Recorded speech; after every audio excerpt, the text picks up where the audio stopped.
सबसे पहले आप सभी को मेरा नमस्कार, प्रणाम, आदाब, सत श्री अकाल। तो आप सब कैसे हैं सर? उम्मीद है कि ठीक ठाक तो नहीं होंगे, लेकिन आज की क्लास जब देखोगे ना तो आपको ऊपर से नीचे आपका ठीक ठाक हो जाएगा। ठीक है ठाक नहीं, सुपर से ऊपर हो जाएगा। तो बात ये है ना कि आपको सुपर से ऊपर करने के लिए इसके साइंस क्लासेस की पूरी टीम आपके लिए लगातार मेहनत कर रहा है और लगातार मेहनत करेगा भी।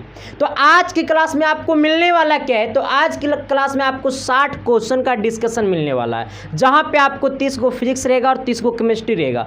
फिजिक्स हम पढ़ाएंगे और केमिस्ट्री आपको सिंगम राज सर पढ़ाएंगे, जहां पे दोनों चैप्टर को मिलेगा एकदम फुल डिस्कशन सर। क्योंकि मेरे यहाँ एक खास बात यह है ना कि एक क्वेश्चन में 4 गो ऑप्शन होता है और यहाँ पे आपको चारों ऑप्शन का डिस्कशन किया जाए, ताकि अगर आपके एग्जाम में अगर क्वेश्चन घुमा करके भी पूछे ना, अगर क्वेश्चन का लेवल 10% ऐठेगा ना तो हम थोड़ा 20% ऐड करके यहीं से भेजा देंगे। तो पक्का क्वेश्चन आएगा तो क्वेश्चन को उठा करके बैठा दीजिएगा।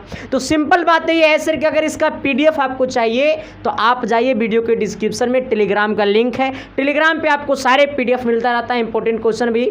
तो आपका क्लास आज होगा शुरुआत। सबसे पहले आपको 30 को फिजिक्स का डिस्कशन होगा, उसके बाद 30 को केमिस्ट्री का डिस्कशन होगा, और पिछले क्लास में हमने 30 क्वेश्चन मैथ का भी डिस्कशन किए थे सर, ठीक ना। तो सब सारे क्लासेस लगातार करते रहिए, और जो भी लोग चैनल पे नए हैं सर तो चैनल को सब्सक्राइब भी करते रहिए, क्योंकि ये आप सबका परिवार है और आप सबका प्यार है और आप सबका आशीर्वाद है सर। यहाँ पर मैं कुछ भी नहीं करता हूँ, सिर्फ मेरा कर्तव्य है और मैं अपने कर्तव्य को निभाता हूँ सर। बस मेरा एक ही कर्तव्य है सर कि फ्री ऑफ कॉस्ट शिक्षा मिलनी चाहिए। बस वो एसके साइंस क्लासेस सच्चे दिल से देता है, ठीक ना। तो सर से भी बातें करिए, इसके बाद क्लास करेगा स्टार्ट। चलिए, हेलो फ्रेंड्स, सबसे पहले आप लोग को धन्यवाद करना चाहता हूं, क्योंकि आप लोग रेगुलर क्लास कर रहे हैं। मतलब धन्यवाद इसलिए देना चाहता हूं क्योंकि रेगुलर क्लास कीजिएगा, बेहतर रिजल्ट होगा। तो बेहतर रिजल्ट आपका होगा, उससे ज़्यादा खुशी हमको होगा, क्योंकि हमारे पढ़ाने के कारण आपका रिजल्ट बेहतर हुआ। इसीलिए हम और इसके संदीप सर दोनों मिलकर रेगुलर प्रयास कर रहे हैं कि स्टूडेंट को अच्छा से अच्छा शिक्षा दिया जाए। मैथ का क्वेश्चन को बढ़िया अच्छा क्वेश्चन को डिस्कस करते हैं, फिजिक्स का अच्छा क्वेश्चन को डिस्कस करते हैं, केमिस्ट्री के अच्छे क्वेश्चन को डिस्कस करते हैं, जो डायरेक्ट एग्जाम में आने वाले पॉइंट ऑफ व्यू से होते हैं। मैथ का क्वेश्चन आप लोग को पिछले क्लास में हो गया था, फिर नेक्स्ट क्लास से फिजिक्स, केमिस्ट्री और मैथ तीनों कंबाइन चलेगा। तो चलिए क्लास शुरू कर दें आज का।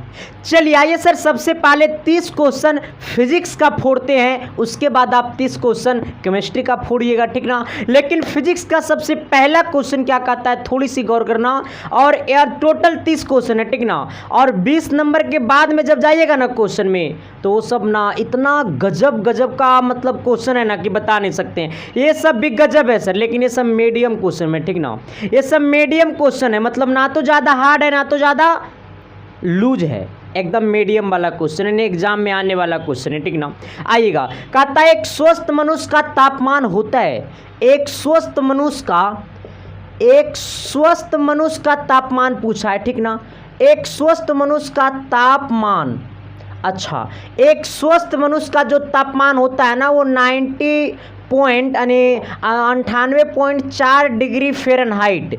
एक स्वस्थ मनुष्य का जो तापमान होता है वो 98.4 डिग्री फ़ारेनहाइट। अगर डिग्री सेल्सियस में बात करेगा तो 37 डिग्री सेल्सियस होगा, ठीक ना। तो एक स्वस्थ मनुष्य का तापमान कितना होता है, 98.4 डिग्री फ़ारेनहाइट। अगर पूछेगा डिग्री सेल्सियस में तो 37 डिग्री सेल्सियस कितना होगा, 37 डिग्री सेल्सियस। तो एक बार सब कोई मेरे साथ बोलेगा, जो ना बोलेगा ना समझ लेना थोड़ा शादी में बड़ा दिक्कत होगा। चला हाँ आएगा। तो अगर पूछेगा स्वस्थ मनुष्य का तापमान क्या होता है तो 98.4 डिग्री फ़ारेनहाइट। अगर पूछेगा डिग्री सेल्सियस में तो 37 डिग्री सेल्सियस, ठीक ना। इससे रिलेटेड कुछ और है, अगर आपसे पूछेगा नोट में देकर के स्टार देकर के नीचे लिख लेना कि वस्तु के तापमान को मापने के लिए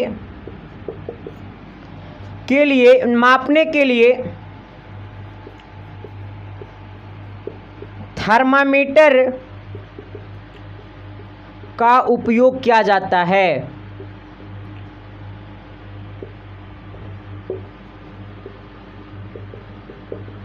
नोट में नीचे लिखना है कि वस्तु के तापमान को मापने के लिए नीचे में 10 दे करके लिख लो, ये पूछता है। अगर पूछ दिया एग्जाम में कि वस्तु को तापमान मापने के लिए वस्तु का तापमान किससे मापा जाता है, तो वस्तु का तापमान थर्मामीटर से मापा जाता है, ठीक ना। तो वस्तु के तापमान मापने के लिए थर्मामीटर का प्रयोग किया जाता है, नीचे डैश दे करके लिख लेना, ठीक। आइएगा 2 नंबर क्वेश्चन का आता है ना जी कि सूरज की किरणें किस प्रक्रिया द्वारा पृथ्वी पर पहुंचती है। जब सूरज की किरण आती है भूमि पे, पृथ्वी पे, जब सूरज की किरण आती है पृथ्वी पे, अरे सूरज दूर से नु आता है रिचला, ऊपर से नु आता है रिचला कि नीचे से आता है, ऊपर से आता है। कहाँ से आता है जी, ऊपर से आता है। तो जब सूरज की किरणें ऊपर से आती है तो किसके माध्यम से आती है। जैसे हम लोग अगर पटना टू दिल्ली, अगर पटना से दिल्ली जा रहे हैं तो रोड बाई जाएंगे या मतलब रोड से ना जाएंगे, बस से जाएंगे, चाहे अपना खुद का गाड़ी से जाएंगे या ट्रेन से जाएंगे या जहाज़ से जाएंगे। तो इसका कुछ रास्ता है या नहीं है ना। ट्रेन वाला रास्ता है, बस गाड़ी वाला रास्ता है, एक हवाई जहाज़ वाला रास्ता है। 3 ऑप्शन है मेरे पास जाने के लिए दिल्ली, है ना। पैदल भी जा सकता है, तो लोग तो तोरार पे डिपेंड करता है, ठीक नो। तो ये रास्ता है 3। इसी प्रकार से जब सूरज की किरणें आती है पृथ्वी पे तो ये किसके माध्यम से आती है। तो सूरज की किरणें जब पृथ्वी पे आती है तो वो एक ही माध्यम है सर, जिसका नाम है विकिरण। क्या नाम है सर, ये विकिरण। क्या नाम है, विकिरण। ती किरण नहीं है, विकिरण, ठीक ना। तो सूरज की किरणें पृथ्वी पर किसके माध्यम से आती है, विकिरण के माध्यम से आती है, ठीक ना। आइएगा 3 नंबर का आता है ना जी कि ऊनी कपड़े शरीर को गर्म रखते हैं क्योंकि, ऊनी कपड़े शरीर को गर्म रखते हैं क्योंकि। अच्छा, अभी के मौसम में, अभी गर्मी के मौसम में ऊनी कपड़ा पहनेगा तो क्या होगा, ऊपर से नीचे हर जगह से पानी गिरेगा, ऊपरों से गिरेगा, निचलों से गिरेगा, गिरेगा नू। हाँ, तो गर्मी में यूनी कपड़ा नहीं पहना जाता है सर, ये ठंडी के मौसम में यूनी कपड़ा पहना जाता है। तो ये ऊनी का कपड़ा से गर्मी देता है। तो ये 4 गो ऑप्शन है, 4 ऑप्शन में से एगो ऑप्शन क्लिक करो।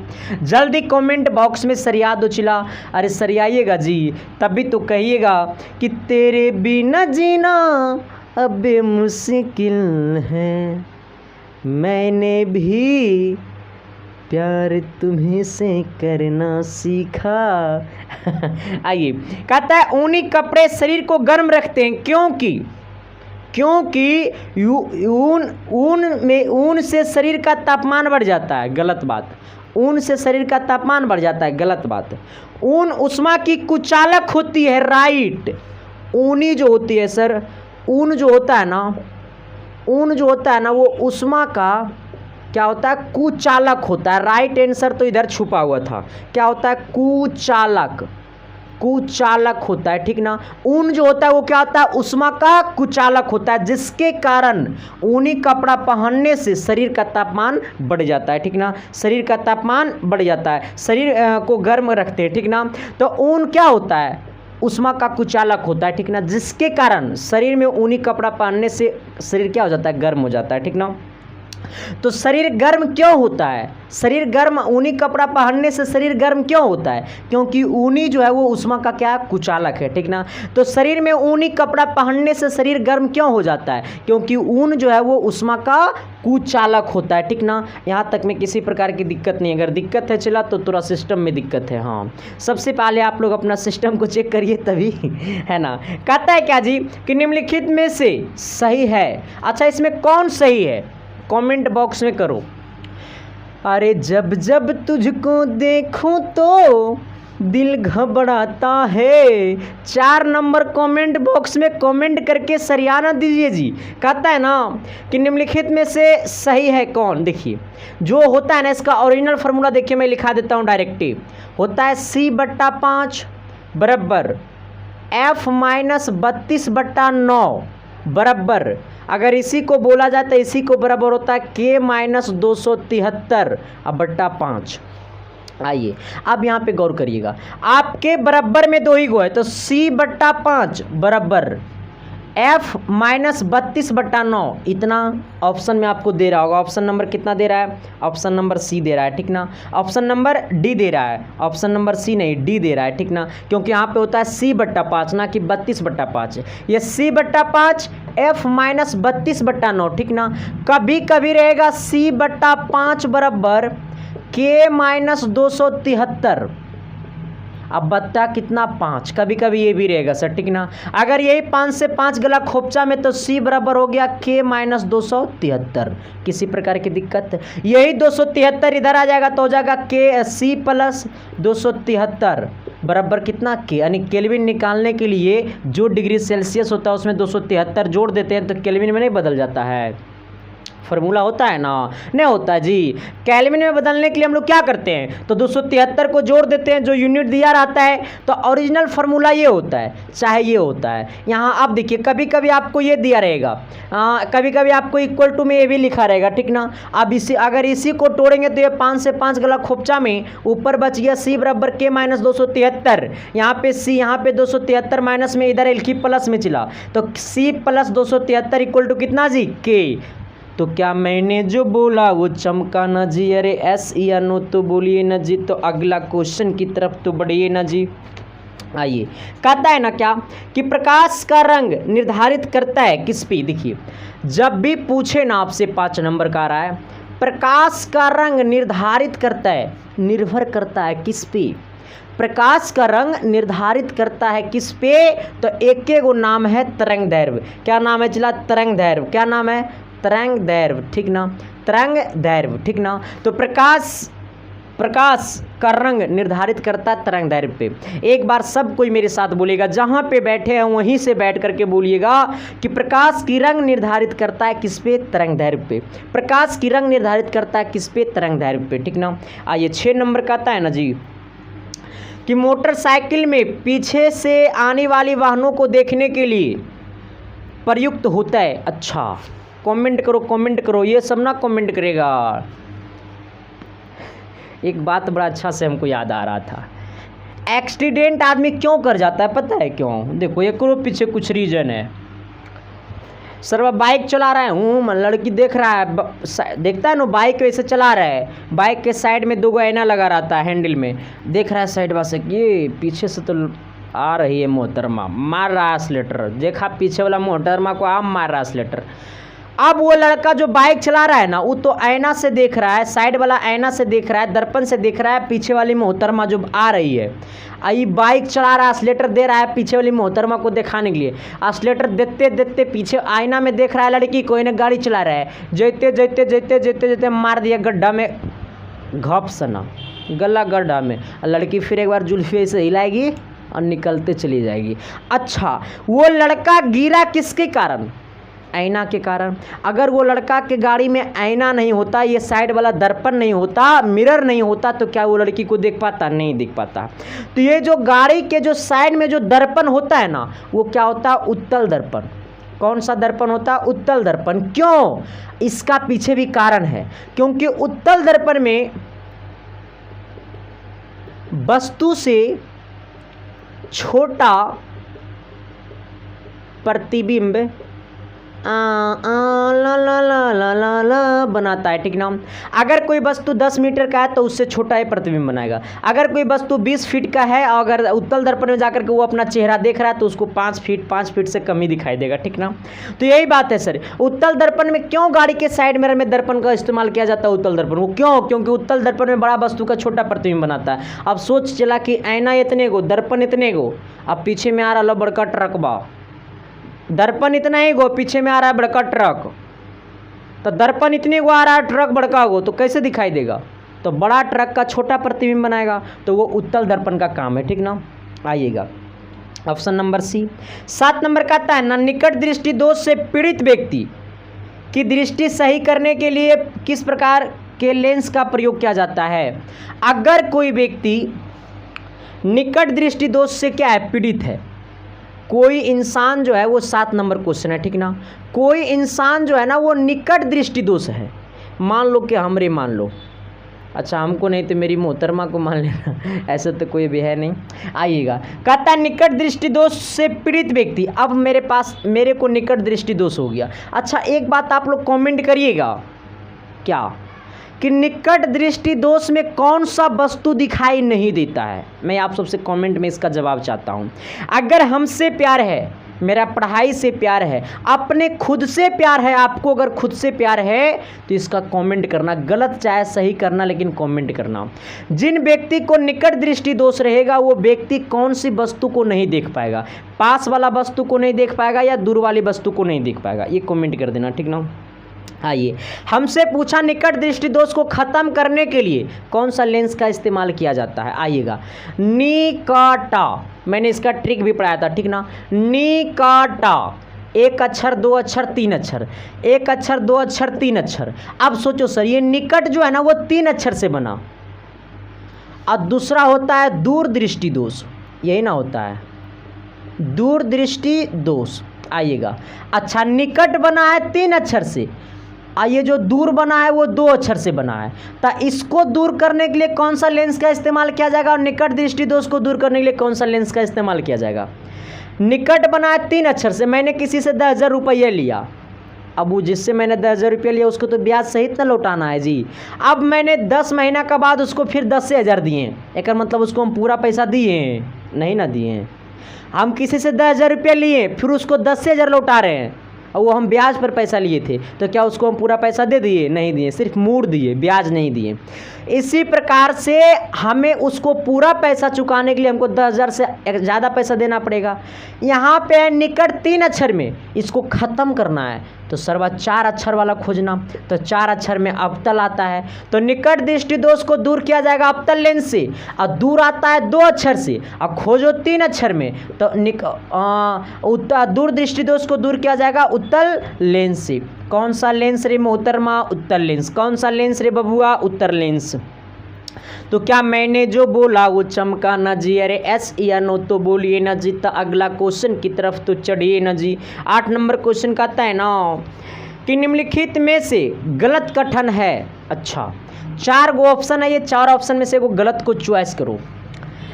कि बचपन का प्यार मेरा भूल नहीं जाना रे, जैसा मेरा प्यार है जान तुझे किया हूँ। बचपन का प्यार मेरा भूल नहीं जाना रे, मैंने प्यार करना तुमसे सीखा है। आइए, कहता है ना कि निम्नलिखित में से गलत कथन कौन सा है? ऑप्शन नंबर ए कह रहा, ऑप्शन नंबर ए में कह रहा प्रकाश की चाल क्या 3 × 10⁸ मीटर प्रति सेकेंड होता है? प्रकाश की चाल 3 × 10⁸ मीटर प्रति सेकेंड होता है। क्या इसमें कितने लोग सहमत हैं? जिनको जिनको ऑप्शन नंबर ए आ रहा है वो कमेंट करिए। ऑप्शन नंबर बी कह रहा है क्या आपतन कोण का मान परावर्तन कोण के मान का बराबर होता है, यानी कोण आई बराबर कोण आर होता है। मैंने पढ़ाया था इस बात को।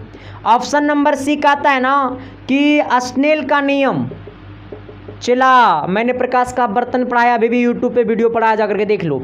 स्नेल का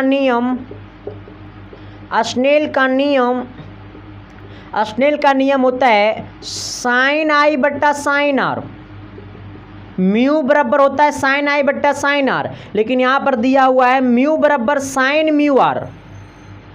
देख लो, ऑप्शन नंबर सी में दिया हुआ है कि म्यू बराबर साइन म्यू आर बट्टा साइन आई। अच्छा, ये सही है? कहेगा गुरुजी गलत है। ऐसे नो गलत है ना, क्यों? क्योंकि म्यू बराबर होता है साइन आई बट्टा साइन आर, ये है साइन आर बट्टा साइन आई, इसलिए ऑप्शन नंबर सी क्या होगा? गलत। लेकिन ऑप्शन नंबर डी क्या कहता है? तारों का टिमटिमाना वायुमंडलीय अपवर्तन के कारण, सही बात है, तारों का टिमटिमाना वायुमंडलीय अपवर्तन के कारण ही होता है, ठीक ना। आइए, कहता है क्वेश्चन नंबर 9, कहता है ना 9 कि प्यार होना ही तो था तुमसे। आइए सर, आप सबको जब पढ़ाते हैं ना, चला जब कसम से कहते हैं ना, मतलब दिल ना खुश हो जाता है। इसलिए आप सबसे भी मैं कहता हूँ कि आप लोग चैनल पे नए हैं तो चैनल को सब्सक्राइब कर दीजिएगा और बेल आइकन को प्रेस करके दोस्तों को शेयर कर दीजिएगा, क्योंकि मेरा धंधा तो यही है ना सर। आइए, आप देखिए 9 नंबर कहता है ना, क्या 9 नंबर की तरफ थोड़ा सा गौर करना। चलिए आइए सर, 9 नंबर कहता है ना, थोड़ा बड़ी ज़्यादा गर्मी लग रहा है। कहेगा ना जी कि किसी 3 कूलम मान के आवेश द्वारा, न्यूमेरिकल है, प्यार होगा बड़ा अच्छा तगड़ा तरीका से। कहता है ना किसी 3 कूलम मान के आवेश द्वारा दो बिंदुओं के मध्य गतिमान स्थित द्वारा कितना कार्य किया जाएगा। यदि बिंदुओं के मध्य विभवांतर 15 वोल्ट है तो हमसे क्या पूछा, देखो क्वेश्चन तो यार कि पूरा समझ में नहीं आएगा। हाँ, क्वेश्चन में दो चीज़ समझना है, मैं बार बार इस बात को रिपीट करता हूँ। क्वेश्चन में दो ही चीज़ समझना है, क्या दिया हुआ है और क्या निकालना है। ये न्यूमेरिकल है, दो चीज़ समझना है, क्या दिया हुआ है क्वेश्चन में और क्या निकालना है। कह रहा है क्या, किसी 3 कूलम मान के आवेश, अच्छा आवेश दिया हुआ है 3 कूलम मान के आवेश, इसका मतलब कूलम का वैल्यू दिया हुआ है, यानी क्यू का मान दिया हुआ है। क्यू का मान दिया हुआ कितना, 3 कूलम दिया हुआ है। आइएगा फिर क्या बोला, 3 कूलम मान के आवेश द्वारा दो बिंदुओं के मध्य गतिमान स्थित द्वारा कितना कार्य किया जाएगा, कितना कार्य किया जाएगा। इसका मतलब हमको W निकालना है। W मतलब होता है वर्क, और वर्क का मतलब होता है कार्य। किया जाएगा यदि बिंदुओं के मध्य विभवांतर 15 वोल्ट है, ठीक ना। हमसे क्या पूछा, वर्क। अच्छा एक चीज़ मैंने आपको पढ़ाया था, शायद याद होगा या नहीं होगा वो तो दूर की बात है, लेकिन नहीं याद है तो अब याद कर लो। कार्य बराबर होता है कूलम गुने विभवांतर, यानी V गुने Q। यहाँ पे V कितना है 15 गुने Q कितना है 3, 15 या 45 जूल, क्योंकि है कार्य का ऐसा मात्रक होता है जूल, तो ये हो गया 45 जूल। आइएगा अगला कहता है ना, समझ में अला कि नहीं ला एला ना जी, प्यार बेले ना जी, बेले ना बेले बेले खाना खेले छे ना खेले छे। देखो मैथिली भाषा नु बड़ा हमको प्यारा लगता है। आइए कहता है ना क्या कि एक विद्युत प्रेस जिसका प्रतिरोध 25 कूलम्ब है, अच्छा 25 ओम है। कहता है एक विद्युत प्रेस जिसका प्रतिरोध 25 ओम है, इसमें 7 एम्पेयर मान की धारा बहती है, तब 0.5 मिनट में उत्पन्न ऊष्मा होगी। देखो क्वेश्चन में क्या क्या दिया हुआ पहले वो पकड़ो, क्वेश्चन में क्या क्या दिया हुआ पहले वो पकड़ो, तभी तो कहोगे। नहीं बोलेंगे, अब बोलेंगे तो मार होगे।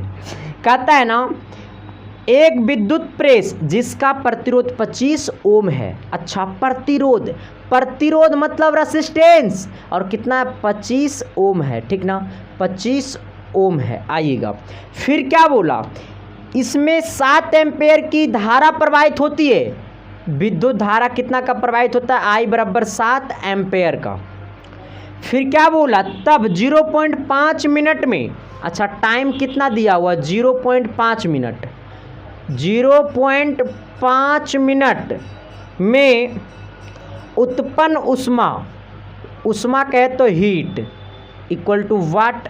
हमको क्या निकालना है, ऊष्मा निकालना, ऊष्मा कहे तो हीट।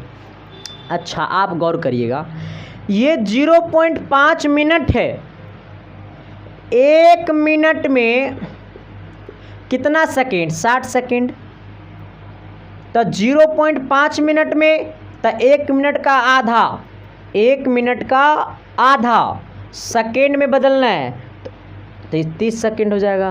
कहेगा गुरुजी ना समझे, ना समझ लो, ना समझ लो, अरे समझ लो, समझ गए ना, हाँ नहीं समझ। देखो यार 1 मिनट में 60 सेकेंड तो आधा मिनट में 30 सेकेंड है ना, तो इस किसके बराबर हो जाएगा, ये 30 सेकेंड के बराबर हो जाएगा।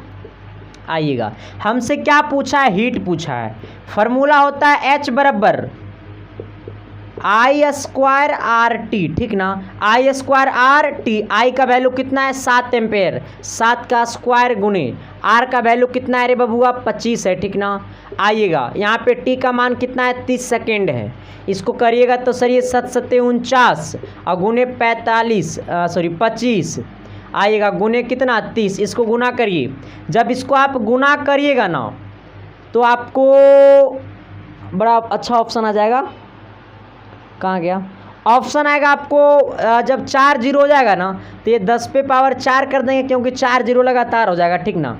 फिर इसको कर देना है 3.6 8 गुने 10 पे पावर 4 जूल, क्योंकि हीट मतलब उष्मा का ऐसा ही मात्रा क्या होता है, जूल। इसको गुना करिएगा तो इतना आ जाएगा, ठीक ना। आप इसको गुना करके एक बार चेक कर लीजिएगा, ओके कर लीजिएगा ना, आ जाएगा। आइए अगला कहता है ना 11 नंबर जी, यदि 6 ओम प्रतिरोध के 2 तार, यदि 6 ओम के प्रतिरोध के 2 तार समांतर क्रम में संयोजन है, समांतर क्रम संयोजन में जुड़े हैं, तो तुल्य प्रतिरोध क्या होगा। देखिए मैंने आपको कल ही पढ़ाया था, कल नहीं मतलब फिक्स में आपको मैंने बहुत बार ये चीज़ को पढ़ा चुका हूँ कि जब बोले समांतर क्रम, अच्छा समांतर क्रम में बोलेगा तो समतुल्य प्रतिरोध का फॉर्मूला क्या होगा, रेशियो में होगा या डायरेक्ट होगा। आप बस 2 कमेंट करें, समांतर क्रम में रहेगा तो रेशियो रहेगा या डायरेक्ट रहेगा। बस आप डायरेक्ट या रेशियो में करके सिर्फ आप कमेंट करें, ठीक ना। डायरेक्ट रहेगा तो डायरेक्ट कमेंट करें, रेशियो में रहेगा तो रेशियो में कमेंट करें, ठीक ना। पानी नहीं है उसमें, देखिए ना वहाँ पे बोतल होगा, पानी लाइए तो। सूख रहा है गला, ज़्यादा ठंडा नहीं, नॉर्मल रचा। हाँ आइए अब देखिए थोड़ा सा गौर करिएगा सर। हाँ इधर आ जाइए। कह रहा है क्या, 6 ओम प्रतिरोध के 2 तार समांतर क्रम में संयोजित है। अच्छा 6 ओम के 2 तार, तो पहला में 6 ओम और दूसरा में भी कितना है 6 ओम, क्योंकि 2 तार है, यानी एक R1 और दूसरा R2 कर देना, और दोनों तार में 6-6 ओम का प्रतिरोध बह रहा है। नहीं समझा, 2 गो तार है, जैसे देखिए एगो तार ये वाला है, एगो तार, ये दोनों सेम हो गया ना। एक तार ब्लू है, एक तार रेड है, और दोनों तार में 6-6 ओम का प्रतिरोध बह रहा है, ठीक ना। और ये दोनों तार समांतर क्रम है, समांतर क्रम का है तो इस प्रकार से है, ठीक ना। तब पूछा समतुल्य प्रतिरोध। जब बात करेगा समांतर में, समांतर क्रम का समतुल्य प्रतिरोध, तो 1/R बराबर 1/R1 plus 1/R2 plus dot dot dot dot dot dot 1/R1 होता है, ठीक ना, RN होता है। अगर बात करेगा श्रेणी क्रम में, अगर बात करेगा श्रेणी क्रम में, तब फॉर्मूला होगा R बराबर R1 plus R2 plus R3 plus dot dot dot dot RN, ठीक ना। बात समझ में आया कि नहीं आया। अगर पूछेगा समांतर क्रम में समतुल्य प्रतिरोध तो ये वाला फॉर्मूला लगाना, अगर पूछेगा श्रेणी क्रम में समतुल्य प्रतिरोध तो ये वाला फॉर्मूला याद कर लेना, ठीक ना। आइए पूछा है समांतर क्रम में, यहाँ पर 2 प्रतिरोध दिया हुआ R1 और R2, तो यहाँ पर 2 ही को लेंगे। 1/R बराबर 1/R1 और प्लस 1/R2 1/R1, R1 का वैल्यू कितना है 6, यानी 1/6 प्लस 1/6, एलसीएम कर लो 6, 1 प्लस 1 होगा यानी 2/6, 2/6 कहे तो 3, यानी 1/R बराबर 3, सॉरी 1/3, और ऊपर वाला बराबर तो नीचे वाला बराबर, यानी रेसिस्टेंस का मान कितना आ गया 3 ओम। समझ में आया कि नहीं आया, मैं पूछ रहा हूँ समझ में आया कि नहीं आया। सर 1 सेकेंड थोड़ा सा, हेलो बोलिए, नमस्कार बोलिए।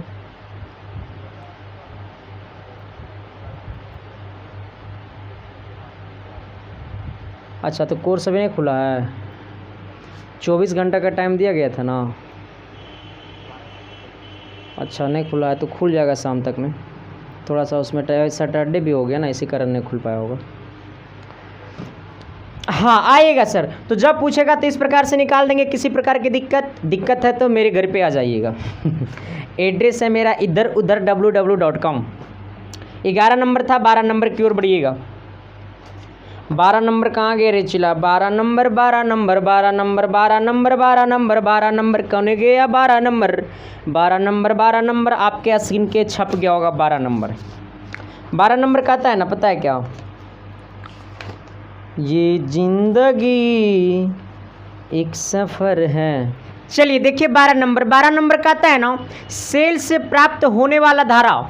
अच्छा सेल के एकर मतलब पता है, सेल के ना तो आप बैटरी समझिएगा, ठीक ना। क्या समझिएगा, बैटरी। सेल मतलब बैटरी, ठीक ना। सेल बोले तो बैटरी समझिएगा, बैटरी से एनी टाइम डीसी धारा प्राप्त होता है, ठीक ना। क्या धारा प्राप्त होता है, डीसी के तो डायरेक्ट करेंट मतलब दृष्ट धारा, ठीक ना, किसी प्रकार की दिक्कत नहीं होगा। आइए 13 नंबर कहता है ना, भारत के घरों में किस मान की एसी धारा आती है। अच्छा भारत के घरों में मतलब पूरे भारत में एसी करंट प्राप्त होता है, ठीक ना। बिजली जो आता है ना हम लोग का घर में, एसी आता है। एसी क्या है तो अल्टरनेटिंग करंट, अल्टरनेटिंग करंट मतलब हिंदी में होता है प्रत्यावर्ती धारा। इसका हिंदी हम लोग बोलते हैं प्रत्यावर्ती धारा। तो हर किसी के घर में जो बिजली आता है ना वो 220 वोल्ट का आता है। कितना का आता है? 220 वोल्ट का आता है। अगर 220 वोल्ट बोले तो 50 HZ, ठीक ना, 50 HZ। ओके, तो हम सबके घरों में जो बिजलियां आती है वो कितना का आता है? तो 220 वोल्ट का आता है। और 220 वोल्ट का है तो 50 HZ। आइएगा अगला कहता है ना रे गुरु, क्या कहता है रे बबुआ, कि तेरे बिना जीना अब मुश्किल है। कहता है ना 14 नंबर जी, एक 200 न्यूटन का बल 4 मीटर स्क्वायर के एक क्षेत्रफल 4 मीटर स्क्वायर के क्षेत्रफल पर लगाया जाता है तो दाब होगा। अच्छा देखो यहाँ पे गौर करना, हमें सबसे पहले बल मालूम है। बल क्या है तो फोर्स इक्वल टू कितना है? 200 न्यूटन। फिर क्या बोला? क्षेत्रफल बोले तो एरिया, और एरिया बोले तो कितना दिया हुआ है? 4 मीटर स्क्वायर। 4 मीटर स्क्वायर हमसे क्या पूछा है? लगाया जाता है तो दाब बोले तो, अच्छा हाँ, आप लोग कमेंट करिएगा सर, आप लोग कमेंट करिएगा कि ये दाब का SI मात्रक क्या होता है। दाब का SI मात्रक क्या होता है, जल्दी से कमेंट करो, ठीक ना। आइए दाब कहे ना, दाब बराबर पता है क्या होता है? दाब बराबर होता है बल बटा क्षेत्रफल, ठीक ना, बल बटा क्षेत्रफल। दाब बराबर होता है बल बटा क्षेत्रफल। यहाँ पे बल कितना दिया हुआ है? 200 न्यूटन। क्षेत्रफल कितना है? 4। काट दो, 4 से चला से कट जाएगा ये 50 बार में। यानी जो हमारा दाब आया है वो कितना आया है? 50 आया है। दाब को हम लोग P से लिखते हैं, ठीक ना। दाब का SI मात्रक होता है पास्कल। क्या होता है? पास्कल। दाब का SI मात्रक क्या होता है? पास्कल, ठीक ना। दाब का SI मात्रक क्या होता है? पास्कल। पास्कल है ना, तो दाब बराबर होता है बल बटा क्षेत्रफल। बल कितना है? 200, क्षेत्रफल कितना है? 4, तो कितना आएगा? 50। अच्छा, दाब का SI मात्रक पास्कल, इसको हम लोग पास्कल भी लिख सकते हैं, या फिर इसी को हम लोग लिख सकते हैं, पास्कल भी होता है दाब का SI मात्रक, और होता है न्यूटन मीटर स्क्वायर, है ना, न्यूटन प्रति मीटर स्क्वायर। न्यूटन प्रति मीटर स्क्वायर, यानी इसको लिख सकते हैं 50 न्यूटन प्रति मीटर स्क्वायर। किसी प्रकार की दिक्कत नहीं हुआ होगा, समझ में आया बात है? तेरी बातें मुझे समझ में आने लगा। आइए कहता है ना 15 नंबर, गुरुत्वाकर्षण नियतांक बड़ा जी का मान है। गुरुत्वाकर्षण नियतांक बड़ा जी का मान। अच्छा, गुरुत्वाकर्षण नियतांक बड़ा जी बराबर क्या होता है? छोटा जी का मान होता है 9.8, तो बड़ा जी का मान क्या होगा? तो बड़ा जी का मान आपके एग्जाम में पूछता है, बड़ा जी का वैल्यू होता है 6.67 गुने 10 पे पावर -11 न्यूटन मीटर स्क्वायर प्रति kg स्क्वायर, ठीक ना। क्या होता है सर? आपका बड़ा जी का मान होता है 6.67 गुने 10 पे पावर -11 न्यूटन मीटर स्क्वायर प्रति kg स्क्वायर, ठीक ना। तो बड़ा जी का वैल्यू क्या होता है? एक बार मेरे साथ बोलिएगा, सब कोई अहंकार बचा करके बोलिएगा एक बार, कि 6.67 गुने 10 पे पावर -11 न्यूटन मीटर स्क्वायर प्रति kg स्क्वायर। समझ में आए बिड़ू भाई? आ गया होगा, तो लोग अपने तेज तरह के इंसान है, ठीक ना। आइए अगला कहता है ना जी, कहाँ गया? 16 नंबर क्वेश्चन। कहाँ? 16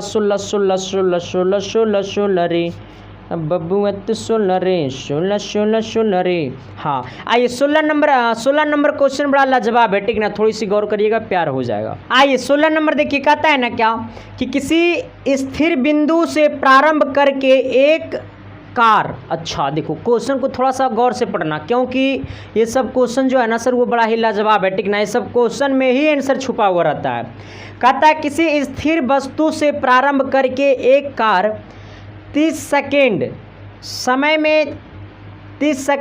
में 6 मीटर प्रति सेकेंड के वेग से प्राप्त कर लेते हैं, तो कार का त्वरण ज्ञात कीजिए। देखिए बोला किसी स्थिर बिंदु से प्रारंभ करके एक कार 30 सेकेंड, अच्छा समय में 6 मीटर प्रति सेकेंड का वेग प्राप्त कर लेते हैं।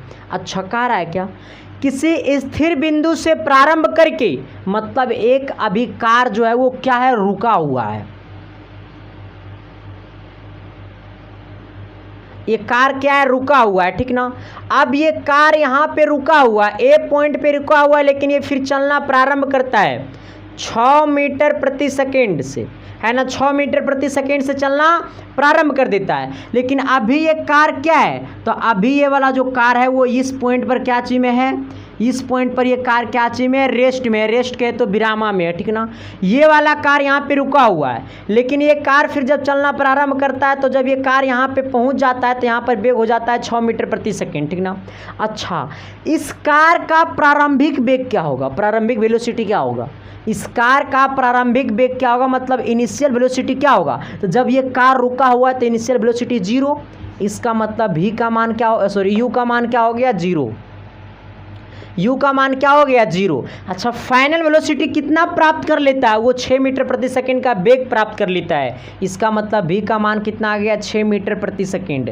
कह रहा है वो भी कितना समय में यहाँ से यहाँ चला जाता है, तो आपको बोला है ना, कितना समय बोला है, 30 सेकेंड में चला जाता है, ठीक ना। इसका मतलब इसका टाइम कितना हो गया, 30 सेकेंड हो गया, ठीक ना। कितना टाइम हो गया, 30 सेकेंड हो गया। हमसे पूछा क्या है, तो कार का त्वरण ज्ञात करें, एक्सीलरेशन ज्ञात करें।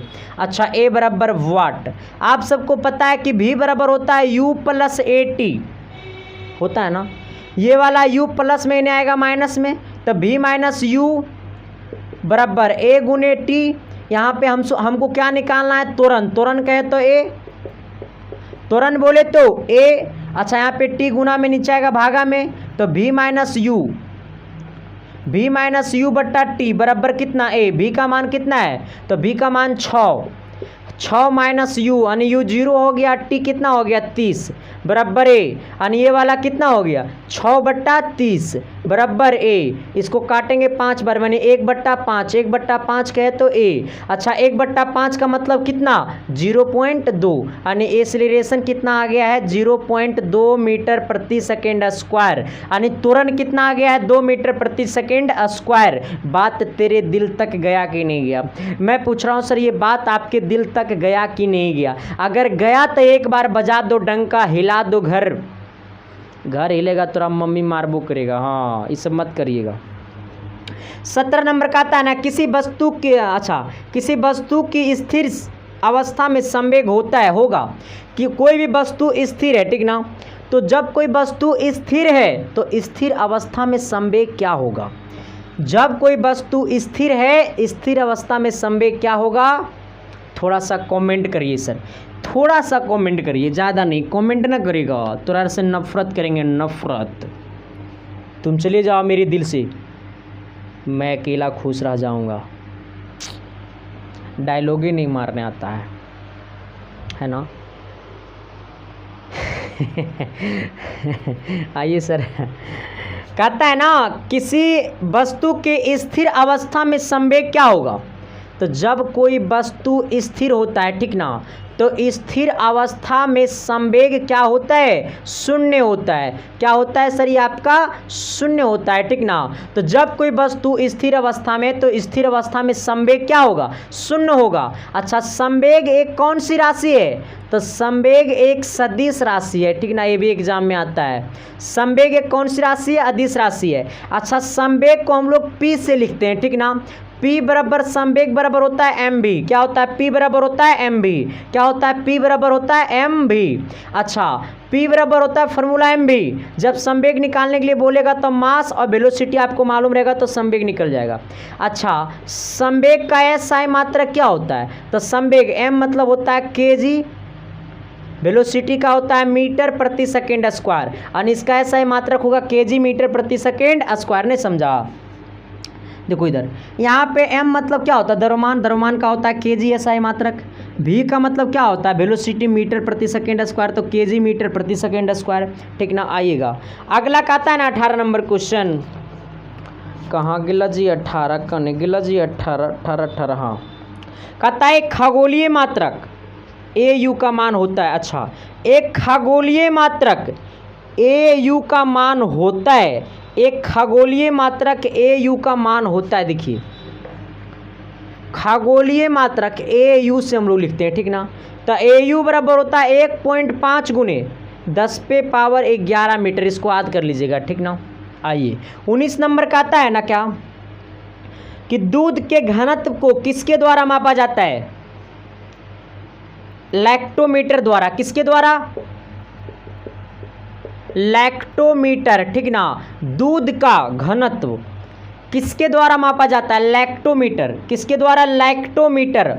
Lactometer, option number A. दूध का घनत्व किसके द्वारा मापा जाता है? लैक्टोमीटर। किसके द्वारा? लैक्टोमीटर। आइए क्वेश्चन नंबर 20 क्या कहता है? तब नहीं लगेगा फीस। चलिए आइए सर देखिए 20 नंबर थोड़ा सा आप लोग बनाइएगा, ठीक ना, क्योंकि बड़ा तगड़ा नोमरिकल है सर। और इस टाइप का नोमरिकल आपको एक दो तो हार्ड नोमरिकल आपके एग्जाम में रहेगा ही सर। इससे ज़्यादा अच्छा नोमरिकल है 21 नंबर, ठीक ना। 20 नंबर क्वेश्चन का आता है क्या, कि 50 किलोग्राम द्रव्यमान वाला मनुष्य 40 पग वाली सीढ़ी पर 10 सेकेंड में चढ़ जाता है। यदि सीढ़ी के प्रत्येक पग की ऊंचाई 0.2 मीटर हो तो मनुष्य की समर्थ होगा, मतलब शक्ति होगा। समर्थ बोला ना, समर्थ का मतलब सामर्थ, सामर्थ्य मतलब शक्ति समझिएगा, ठीक ना। मनुष्य का शक्ति होगा, ठीक ना। आएगा शक्ति, क्या शक्ति? शक्ति बोले तो पावर, शक्ति बोले तो पावर, ठीक ना। आइए क्या बोला है, 50 किलोग्राम द्रव्यमान वाला मनुष्य 40 पग वाली सीढ़ी को 10 सेकेंड में चढ़ जाता है। 50 ग्राम, इसका मतलब मास, उस वस्तु का मास कितना हो गया? 50 ग्राम। आइएगा फिर क्या बोला है, 50 किलोग्राम द्रव्यमान वाला वस्तु, मतलब उस वस्तु का मान हो गया 50 किलोग्राम द्रव्यमान वाला मनुष्य, मतलब उस मनुष्य का जो वजन है वो कितना है? 50 किलोग्राम द्रव्यमान है। अब क्या बोला,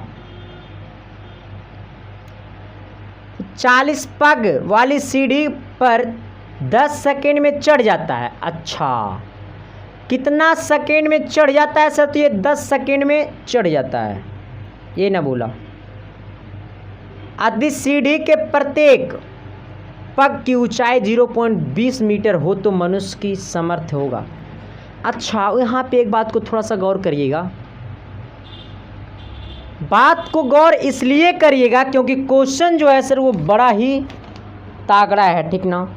ये सब क्वेश्चन से ना आपको डायरेक्ट प्यार होगा। ओके, अब आइएगा, हमको तो क्या क्या मालूम है पहले थोड़ा सा ये गौर करिएगा। कहाँ गया क्वेश्चन जी? हाँ, यहाँ पे हमको सब कुछ तो मालूम है, ठीक ना। जी का मान यहाँ पे 9.8 रख लीजिएगा, ठीक। ऊंचाई दिया हुआ कितना? 0.20, यही ना दिया हुआ है 0.20। अच्छा, अब यहाँ पे गौर करिएगा, कह रहा है क्या प्रत्येक पग की ऊंचाई, मतलब एक सीढ़ी का जो ऊंचाई है वो 0.20 है। एक सीढ़ी का ऊंचाई 0.20 है और इस तरीका से टोटल 40 सीढ़ी है, तो दोनों क्या हो जाएगा? एक दूसरे का गुना में। जैसे नहीं समझा, एक किताब का दाम 50 रुपया है, तो 5 किताब का दाम, तो ये 5 को 50 से गुना कर देते हैं। उसी प्रकार से एक सीढ़ी का ऊंचाई इतना है तो 40 सीढ़ी का ऊंचाई क्या होगा? तो दोनों को गुना कर देंगे। हमसे पूछा है शक्ति, तो P इक्वल टू होता है mgh बटा T। P इक्वल टू होता है mgh बटा T। अच्छा, कितना समय में चढ़ जाता है? तो समय भी हमको मालूम है कितना, T बराबर 10 सेकेंड। समय भी मालूम है, T बराबर 10 सेकेंड। आएगा mm कितना है? 50 गुने G का मान कितना रखेंगे? 9.8। अच्छा, एक सीढ़ी का तो ऊंचाई इतना है, तो टोटल ऊंचाई कितना हो जाएगा? तो 40 गुने, यानी कितना हो जाएगा? 0.20 गुने 40 आएगा, बट्टा टाइम कितना है? 10 सेकेंड। यहाँ से पॉइंट हटाएंगे, नीचे 100 में गुना कर देंगे, क्योंकि पॉइंट के बाद 2 गो है। आइएगा देखिए, यहाँ पे 1 0 से 1 0 गला इला खोपचा में, ये वाला एगो 0 से 50 से कट गया, टोटल 100 2 बार में। ये 2 से कटेगा 20 10 बार में। 10 यहाँ पर ये पॉइंट को काटना हटाना यहाँ से, तो कितना आ जाएगा? ये पॉइंट को हटाएंगे तो 10 से गुना हो जाएगा। ये 10 से 10 गला खोपचा में, ये 98 को 4 से गुना करना, तो 8 चौक 32 और 9 चौक 36, 36 8 चौक 32 9 चौक 36, 36 और 3 39, यानी कितना 392 पावर बोला है, पावर को वाट ऐसा ही मात्रक होता है, ठीक ना, कितना आ गया 392 आ गया, 392 वाट है ना। आइए 21 नंबर का आता है ना क्या कि तेरे बिना जीना अब मुश्किल है, प्यार करना अब मुश्किल है। आइए सर कहता है ना 21 नंबर कि 5 किलोग्राम द्रव्यमान के पिंड पर 50 न्यूटन का बल 1/12 मिनट तक कार्य करता है, तो वस्तु की गतिज ऊर्जा में वृद्धि होगी। देखो कहता है 50 किलोग्राम द्रव्यमान, अच्छा 5 किलोग्राम द्रव्यमान, इसका मतलब एक वस्तु का जो द्रव्यमान है वो कितना है 5 है। 50 न्यूटन का बल, अच्छा बल कितना है F बराबर है 50 न्यूटन।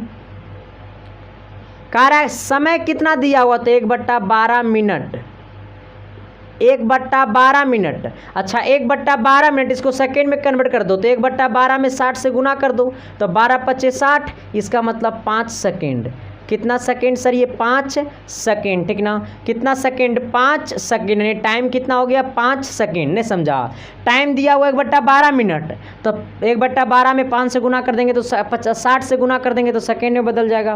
फिर क्या दिया हुआ, कह रहा है गतिज ऊर्जा में वृद्धि होगी, गतिज ऊर्जा में वृद्धि होगी, अच्छा गतिज ऊर्जा में वृद्धि होगी, अच्छा ऊर्जा पूछा, ये ना पूछा, अच्छा ओ सॉरी, तो इतना तक कार्य करता है तो गतिज ऊर्जा में वृद्धि होगी। अच्छा सबसे पहले हमको क्या निकालना है, कार्य ही निकालना है, ठीक ना, क्या निकालना है W का मान निकालना है, कार्य निकालना है। सबसे पहली बात है सर आप यहाँ पे F दिया हुआ है, F = क्या होता है MA होता है, F = क्या होता है MA होता है, ठीक ना। अच्छा F का वैल्यू कितना दिया हमको, A पता नहीं ना है, A नहीं पता है, अच्छा यहाँ पे हमको तुरंत नहीं पता है, तुरंत निकालना पड़ेगा। F का वैल्यू कितना है 50, M का वैल्यू कितना है 5 बट्टा कितना हो गया A, 10 × 5 = 50, 10 बार में कट गया, यानी ये 10 मीटर प्रति सेकेंड स्क्वायर क्या हो गया तुरंत।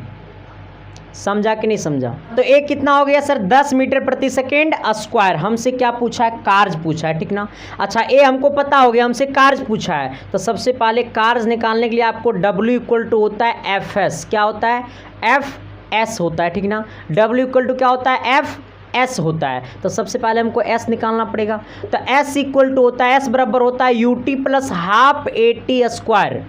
S बराबर क्या होता है UT + ½ AT²। यहाँ पे S बराबर U क्या हो गया, देखिए यहाँ पे गौर करिएगा, कह रहा है 5 किलोग्राम के द्रव्यमान की पिंड, U का वैल्यू यहाँ पे 0 हो जाएगा, क्योंकि जब कोई वस्तु गति करता है विरामावस्था से तो इनिशियल वेलोसिटी 0, तो ये 0 हो गया, तो ये टाइम 0 × टाइम प्लस 1/2 × एक्सीलरेशन 10 आया, टाइम कितना है 5, तो ये 5 का स्क्वायर हो जाएगा 25 आएगा। ये S बराबर कितना हो गया, 2 से कटेगा 10 5 बार में 25 25 25 से 125 मीटर हो गया।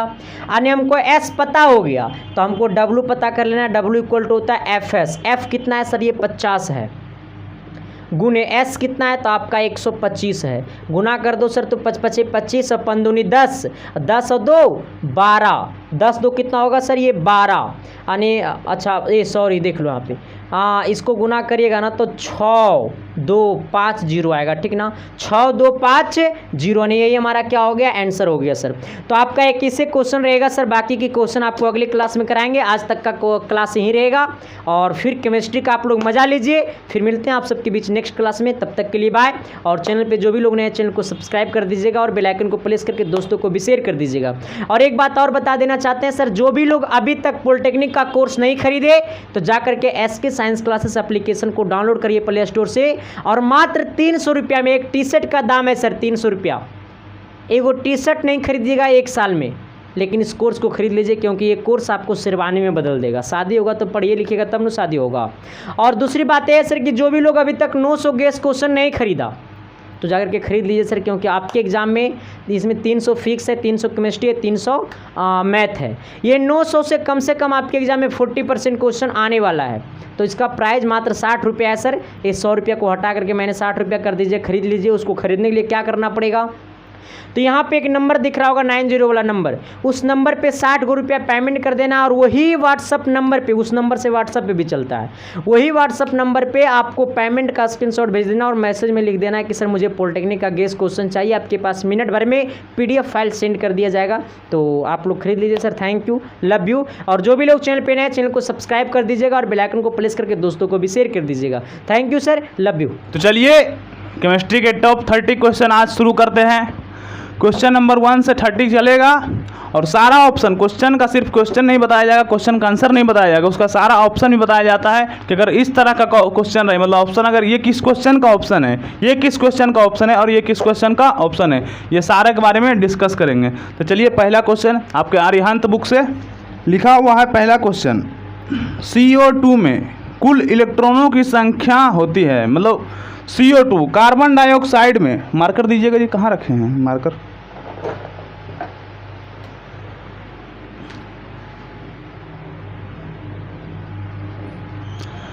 लिखा हुआ है CO2 मतलब कार्बन डाइऑक्साइड में इलेक्ट्रॉन का संख्या।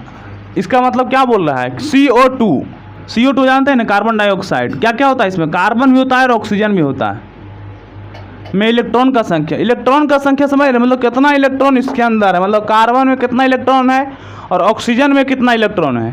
तो जैसा कि आप लोग को पता है कि कार्बन में कितना इलेक्ट्रॉन रहता है, 6 इलेक्ट्रॉन, और ऑक्सीजन में कितना इलेक्ट्रॉन रहता है, 8 इलेक्ट्रॉन, 8 इलेक्ट्रॉन रहता है ना। लेकिन कितना ऑक्सीजन है यहाँ, 2 ऑक्सीजन, तो टोटल नंबर ऑफ इलेक्ट्रॉन लिखेंगे, total number of electron, total number of electron equal to, carbon का एगो है तो कार्बन सिर्फ 1 गुने 6 इलेक्ट्रॉन तो 6, ऑक्सीजन कितना है, ऑक्सीजन 2 है तो 2 गुने कितना इलेक्ट्रॉन, 8 इलेक्ट्रॉन, तो टोटल कितना हो गया, 6 + 8 दूनी 16, 16 6 22। इसका मतलब CO2 में 22 इलेक्ट्रॉन होते हैं। इसी तरह से और भी कुछ पूछ सकता है, मान लीजिए आपको बोलेगा कि SO2 में कितना इलेक्ट्रॉन है, SO2 में इलेक्ट्रॉन का संख्या, तो सल्फर का इलेक्ट्रॉन कितना होता है, सल्फर में कितना इलेक्ट्रॉन होता है, 16 इलेक्ट्रॉन, और ऑक्सीजन में कितना 8, लेकिन ऑक्सीजन कितना है 2 गो, तो इसमें भी कई गो 16 का, तो 16 16 32, मतलब 32 इलेक्ट्रॉन इसमें होते हैं। इसी तरह से और भी पूछ सकता है, NH3 में कितने इलेक्ट्रॉन होते हैं, तो NH3 में कितना बताइएगा, नाइट्रोजन में कितना इलेक्ट्रॉन होता है 7,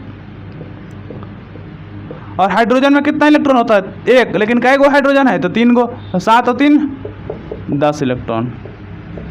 इस तरह से क्वेश्चन आकर बता दीजिएगा कि कितना इलेक्ट्रॉन का संख्या अगर निकालना हो तो सारा कैलकुलेट कर लीजिएगा, अलग अलग जोड़ लीजिएगा और सबको एक बार साथ कर लीजिएगा। तो चलिए क्वेश्चन नंबर 2 देखते हैं। पहला तो हो गया, ऑप्शन नंबर कौन सा, जिसमें ऑप्शन 22 रहेगा वो वाला आपका ऑप्शन हो जाएगा।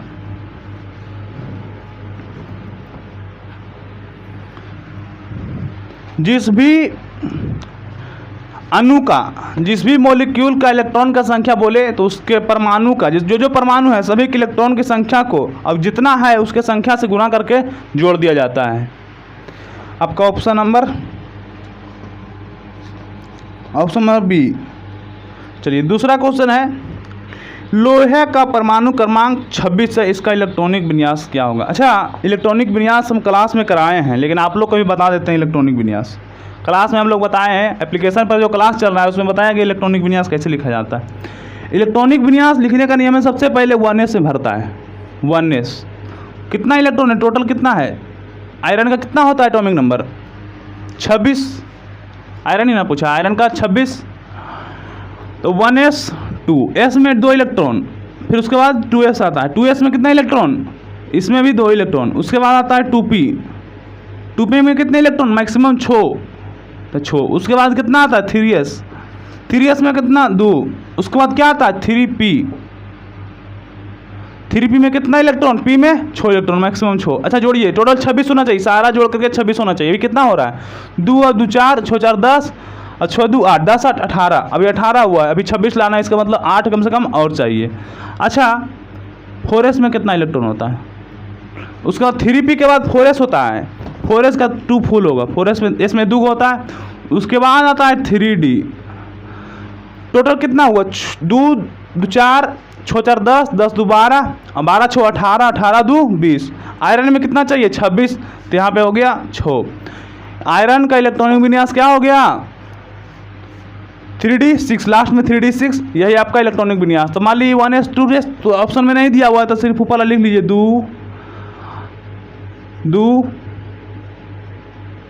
6 2 8 8 है नहीं, 2 वाला को एक साथ जोड़ना है। जैसे देखिए ये 2 है, ये भी 2 है, तो 2 और 2 4, तो 6 और 2 कितना 8। उसके बाद ये 3 वाला को एक साथ जोड़ना है, कितना है 2 6 2 8 8 6 14, उसके बाद 2 ऑप्शन में दिया है।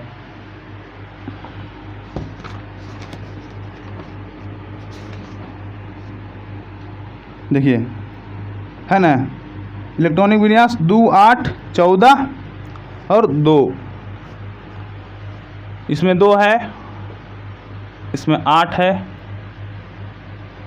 2 3s 3p 6 2 8 8 6 14 14, और उसके बाद एस में कितना बचेगा, टोटल जोड़ रहा है 2 2 4 6 4 10 10 तो 12 12 6 15। ऑप्शन कौन सा सही हो जाएगा, इसमें जोड़िए तो 26 किस में हो रहा है जोड़ करके 8, पहला ऑप्शन 8 2 10 14 10 24 1 25, पहला ऑप्शन गलत हो गया। दूसरा में देखिए 8 2 10 10 14 24, दूसरा ऑप्शन भी गलत। तीसरा में जोड़िए 8 2 10 10 12 22 2 24, और इसमें क्या है डी ऑप्शन 8 2 10 10 10 20 20 4 24, इसमें कोई भी ऑप्शन सही नहीं है, क्योंकि इसमें होना चाहिए कितना इलेक्ट्रॉन 26 इलेक्ट्रॉन। आयरन का बोल रहा परमाणु क्रमांक लोहा का मतलब 26 होता है, लेकिन ऑप्शन में जितना भी दिया सभी में जोड़ करके क्या हो रहा है 24 ही हो रहा है, तो इसलिए ऑप्शन आपका कोई भी सही नहीं है, लेकिन यह आपका ऑप्शन सही है। ठीक है, किसी में 24 हो रहा है, किसी में 25 हो रहा है, तो 26 तो किसी में हो ही नहीं रहा, तो ऑप्शन ही आपका इनकरेक्ट है।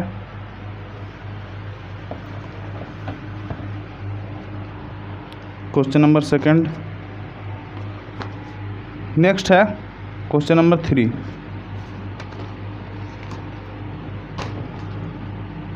क्वेश्चन नंबर 3 कहाँ, क्वेश्चन नंबर 3 देखिए, क्वेश्चन नंबर 3 कहता है कि H11 हाइड्रोजन, H11 मतलब hydrogen 1 atomic number atomic mass plus N01 से क्या बनता है। अच्छा, हाइड्रोजन का एटॉमिक नंबर कितना है 1, एटॉमिक मास 1। अच्छा, इसको अगर जोड़ दिया जाए, ये क्या है, ये सिर्फ न्यूट्रॉन है, मतलब इसमें सिर्फ क्या है एगो न्यूट्रॉन है। ठीक है, तो अगर ई क्या होगा, इसका एटॉमिक नंबर में तो 0 जुड़ेगा, एटॉमिक मास से क्या जुड़ेगा 1 हो जाएगा, तो हाइड्रोजन ही रहेगा, लेकिन क्या बन जाएगा 2 हो जाएगा, जिसका एटॉमिक नंबर क्या हो जाएगा 2, एटॉमिक मास 2, एटॉमिक नंबर 1। तो हाइड्रोजन जिसका एटॉमिक नंबर 1 हो, एटॉमिक मास 2 हो, उसको क्या बोलते हैं ड्यूट्रियम बोलते हैं, ड्यूट्रियम। ठीक है, तो ऑप्शन नंबर ड्यूट्रियम कौन सा दिया हुआ है ड्यूट्रियम, ऑप्शन नंबर सी। मतलब एटॉमिक मास जैसे एक होता है हाइड्रोजन, ड्यूट्रियम और ट्रिटियम, एटॉमिक नंबर सबका एक ही रहता है, तीनों का एक, लेकिन एटॉमिक मास में क्या होता है अंतर होता है 1 2 और 3। तो ये ऑप्शन कौन सा हो गया आपका deuterium, option number C. Question number 3 complete. Tritium का बोलेगा तो कहेगा एटॉमिक मास कितना होता है, तो एटॉमिक मास 3 होता है, एटॉमिक नंबर 1 होता है। क्वेश्चन नंबर 4 लिखा हुआ है कि CU का संयोजकता 1 तथा संयोजकता 2 होता है। अच्छा, जो क्लास में किए होंगे उनको हम बताए हैं, जो क्लास किए हैं एप्लीकेशन पर, कि कॉपर का संयोजकता क्या होता है, परिवर्तन होता है, परिवर्ती होता है। कॉपर जो होता है इसका संयोजकता क्या होता है, प्रतिवर्ती होता है, मतलब बदलेगा, 1 भी होगा और 2 भी होगा, समझे। मतलब कॉपर का जो होता है जिसको क्या बोलते हैं, इसको बोलते हैं क्यूप्रस, बताए थे क्यूप्रस। इसको बोलते हैं जिसका Cu2 रहता है, इसको क्यूप्रिक बोलते हैं, समझे। तो ये क्या है परिवर्ती संयोजकता, इसके संयोजकता में क्या हो रहा है परिवर्तन हो रहा है, कभी 1 हो रहा है कभी 2 हो रहा है, तो इसलिए इसका ऑप्शन कौन सा होगा परिवर्ती संयोजकता, ऑप्शन नंबर डी। लेकिन ऑप्शन ए बी सी तीनों समझा देते किसे बोलते हैं, तो देखिए एकल संयोजकता, एक होता है कि एकल संयोजकता मतलब जिसका संयोजकता क्या हो, 1 हो। जिसकी संयोजकता मतलब होता है संयोजन करने की क्षमता को क्या कहते हैं, संयोजकता कहते हैं। किसी भी परमाणु में या अणु में संयोग करने की क्षमता, उसके संयोग करने की दूसरे एटम के साथ, दूसरे परमाणु के साथ संयोग करने की क्षमता क्या बोलते हैं, उसकी संयोजकता बोलते हैं। तो जिसकी संयोजकता अगर 1 हो तो उसको एकल संयोजकता बोला जाता है। इसमें एग्जाम्पल में आता है hydrogen, lithium, sodium, potassium, chlorine, fluorine, ये सब क्या है, एकल संयोजकता का उदाहरण है। एक होता है द्विक संयोजकता, जिसकी संयोजकता 2 हो सकती है। 2 किसकी किसकी हो सकती है, कैल्शियम, मैग्नीशियम, कैल्शियम, मैग्नीशियम हो गया, कैल्शियम हो गया, ऑक्सीजन, इस सब की संयोजकता कितनी हो सकती है, 2 हो सकती है। एक होता है त्रिसंयोजकता, जिसकी संयोजकता क्या हो सकती है, 3 हो सकती है। क्या क्या हो सकता है इसमें से, एल्युमिनियम और नाइट्रोजन, ये सब का जो संयोजकता होता है क्या होता है, 3 होता है। तो चारों ऑप्शन समझ गए। मान लिया अगर इस सब में से कोई दे दे, बोलेगा इसका संयोजकता कितना है, तो 1 हो। इस सब में से कोई दे दे, बोलेगा इसका संयोजकता कितना है, इसका 2 है। इस सब में से कोई दे दे तो कितना है इसका संयोजकता, 3 है। इस तरह से आप कॉपी में लिख लीजिए नोट बना करके, कि बाद में ध्यान रहे, ताकि क्वेश्चन इससे रिलेटेड क्वेश्चन आए तो आप बना सकें। चलिए नेक्स्ट क्वेश्चन की ओर बढ़ते हैं। ऑप्शन, चारों ऑप्शन समझ में आ गया होगा कि किसे बोलते हैं परिवर्ती संयोजकता, किसे बोलते हैं एकल संयोजकता, किसे बोलते हैं द्विसंयोजकता, किसे बोलते हैं त्रिसंयोजकता। Question number 4, next question number 5 लिखा हुआ है कि आवर्त सारणी का समूह 4a का तत्व कार्बन है, इसका इलेक्ट्रॉनिक विन्यास 2, 4 है, इसलिए कार्बन का अस्थायी विन्यास प्राप्त करना चाहिए। मतलब 4a ग्रुप, वर्ग जिसको बोलते हैं वर्ग, 4a group, 4a group. Periodic table देखे होंगे, उसमें ग्रुप बना हुआ रहता है, ऐसे ऐसे लाइनिंग रहता है, इसका नाम होता है। तो इसी में से एक ग्रुप का नाम है 4a, जिसमें क्या कहीं पर कार्बन है, जिसका इलेक्ट्रॉनिक विन्यास 2 और 4 है। ऐसे भी 2 और 4 जोड़ के क्या होता है, 6 होता है। एटॉमिक मास कितना होता है कार्बन का, 6। तो ये बोल रहा है कि 2 और 4 है, इसकी संयोजकता क्या हो सकती है, मतलब इसकी संयोग करने की क्षमता। पिछले क्वेश्चन बना है संयोजकता मतलब संयोग करने की क्षमता, दूसरे एटम के साथ संयोग करने की क्षमता क्या बोलते हैं, संयोजकता बोलते हैं। अच्छा, संयोजकता किस पर डिपेंड करता है, संयोजकता डिपेंड करता है बाह्यतम कक्षा के इलेक्ट्रॉन पर। मतलब समझे कि बाह्यतम कक्षा में कितने इलेक्ट्रॉन है उस पर डिपेंड करता है। तो बोलिएगा बाह्यतम कक्षा पर इलेक्ट्रॉन पर काहे डिपेंड करेगा, कैसे डिपेंड करेगा। तो एगो अष्टक का नियम है।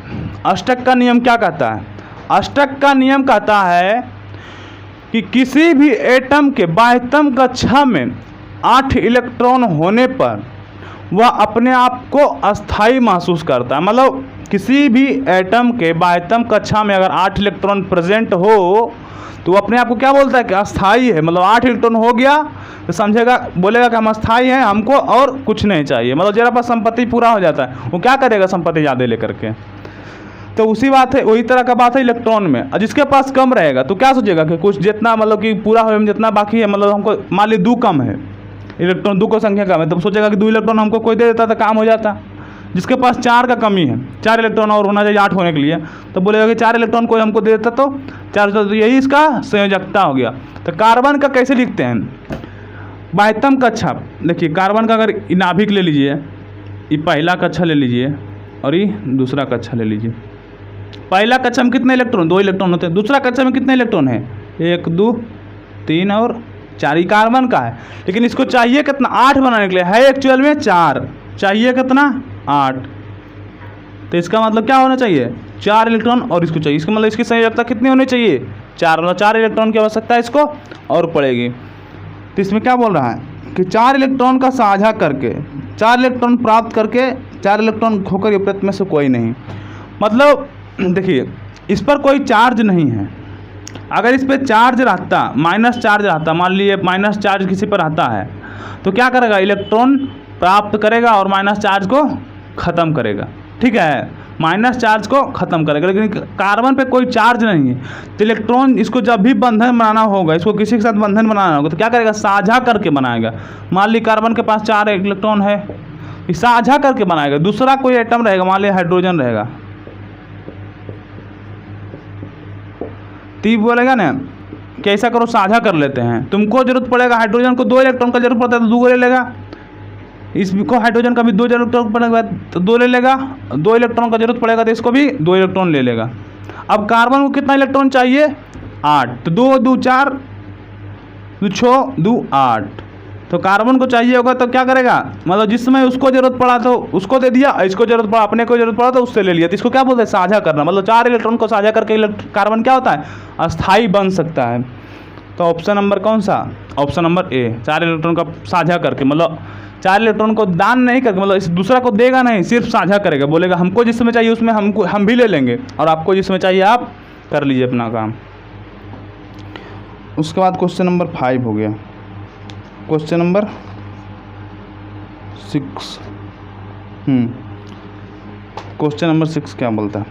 बोल रहा है कि एक हाइड्रोकार्बन का मूल अनुपाती सूत्र CH, मूल अनुपाती सूत्र मतलब समझते हैं, अनुपात मतलब समझते हैं ना, CH, मूल अनुपाती सूत्र क्या है? CH है, ही दे दिया। उसके बाद और एक इन्फॉर्मेशन दिया होगा, इसका वाष्पन घनत्व कितना है?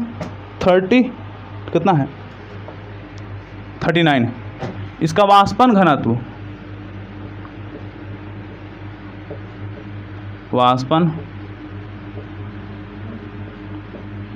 घनत्व, अच्छा वाष्पन घनत्व से एटॉमिक नंबर निकालना जानते हैं क्या करना पड़ता है? वाष्पन घनत्व में 2 से गुना कर दिएगा, एटॉमिक नंबर निकल जाएगा। एटॉमिक नंबर, वाष्पन घनत्व, वेपर डेंसिटी, VD लिख सकते हैं, वेपर डेंसिटी VD, उसी को बोलते हैं VT गुने 2। तो 39 को 2 से गुना कीजिएगा, 39 है 2 से गुना कीजिएगा, कितना हो जाएगा? 78।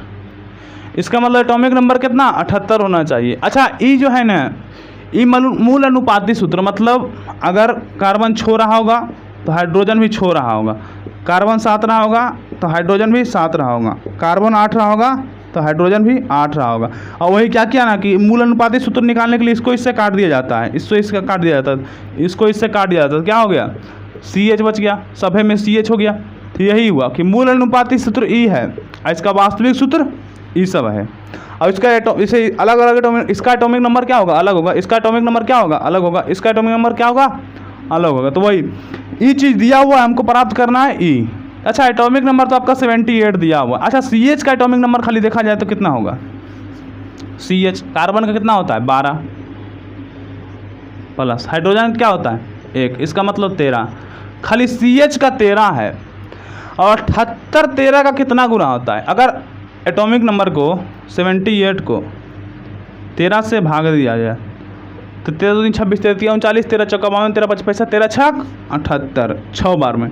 इसका मतलब समझे कि CH तो है 13, लेकिन अगर 6 गो CH रहता, 6 गो CH रहता, काटने के बाद 6 आया ना, तो 6 गो C रहता और 6 गो H रहता, उसी का वाष्पन घनत्व तो 39 है, एटॉमिक नंबर 78 है। तो यही चीज़ दिया हुआ, यही आपका ऑप्शन होगा C6H6। ऑप्शन में दिया है कोई?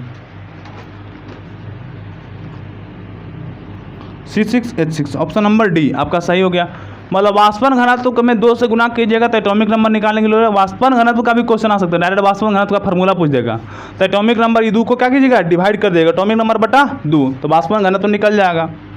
और अगर मूल अनुपाती सूत्र किसे कहते हैं? मूल अनुपाती सूत्र मतलब काट के बनाया जाता है, काट के, जैसे मान लिए जो सूत्र है उसी तरह से फॉलो करेगा। मान लिया अगर कहीं पर आता C2H1, इसका मूल अनुपाती सूत्र कितना? तो मान लिए C को अगर छोड़ लीजिएगा ना तो इसका ही आधा है, तो इसका भी आधा करना पड़ेगा। इस तरह से मूल अनुपाती सूत्र यही कहता है कि सिर्फ उसका अनुपात को दर्शाएगा, किस अनुपात में है, कितना है ही नहीं बताएगा, लेकिन कितना है ये बताएगा कौन? उसका एटॉमिक नंबर, एटॉमिक मास।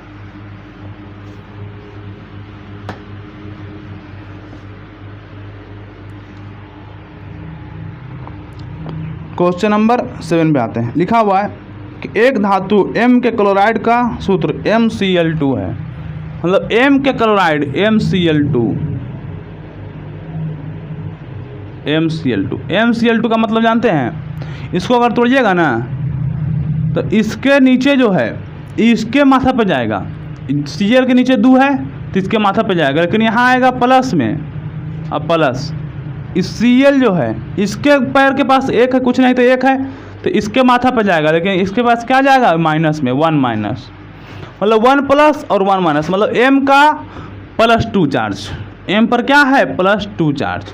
उसके बाद बोल रहा है कि MCl2 है, इसके फॉस्फेट का सूत्र। अच्छा, फॉस्फेट का सूत्र जानते हैं क्या होता है? फॉस्फेट किसे कहते हैं, जानते हैं क्या होता है? PO4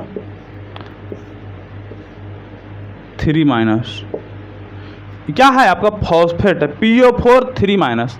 अब बनाइए इसको, M+2 तो M+2 ही है, अब फॉस्फेट के साथ बनाना है M2+ प्लस फॉस्फेट PO4 3-। अच्छा, अभी नहीं इसको अलग किए थे, तो इसको अलग किए थे तब मिलाना है, तो इसका जो यहाँ है इसके पैर के पास आएगा, और इसका जो यहाँ इसके पैर के पास यहाँ आएगा, तो ये हो गया क्या, M के पास कितना आएगा, ऊपर में PO4 के पास कितना है 3 है, तो 3 के यहाँ चल जाएगा, P के नीचे, M के नीचे चला जाएगा, तो M के नीचे 3 हो गया।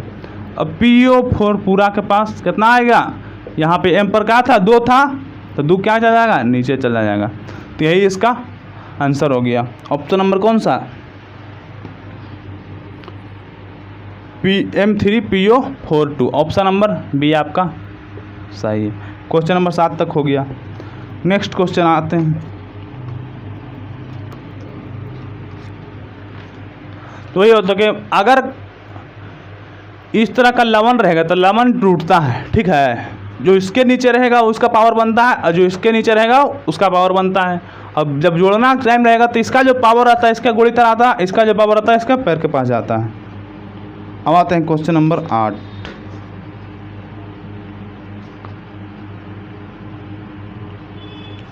लिखा हुआ है कि स्थिर ताप पर किसी गैस का आयतन दुगना करने पर इसका दाब हो जाएगा, मतलब ताप स्थिर रखिए और गैस का आयतन दुगना करना है।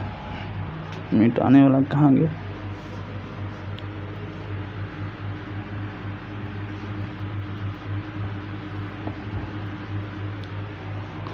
कह रहा है साइड में लिखते हैं, देखिए टी कह रहा है क्या, कांस्टेंट मतलब स्थिर, टी बोल रहा है कांस्टेंट, और बोल रहा है आयतन दोगुना करना, मतलब वॉल्यूम को क्या करना है दोगुना, 2x, वॉल्यूम क्या करना है दोगुना, तो इसका दाब हो जाएगा, मतलब P का वैल्यू क्या होगा, P क्या हो जाएगा।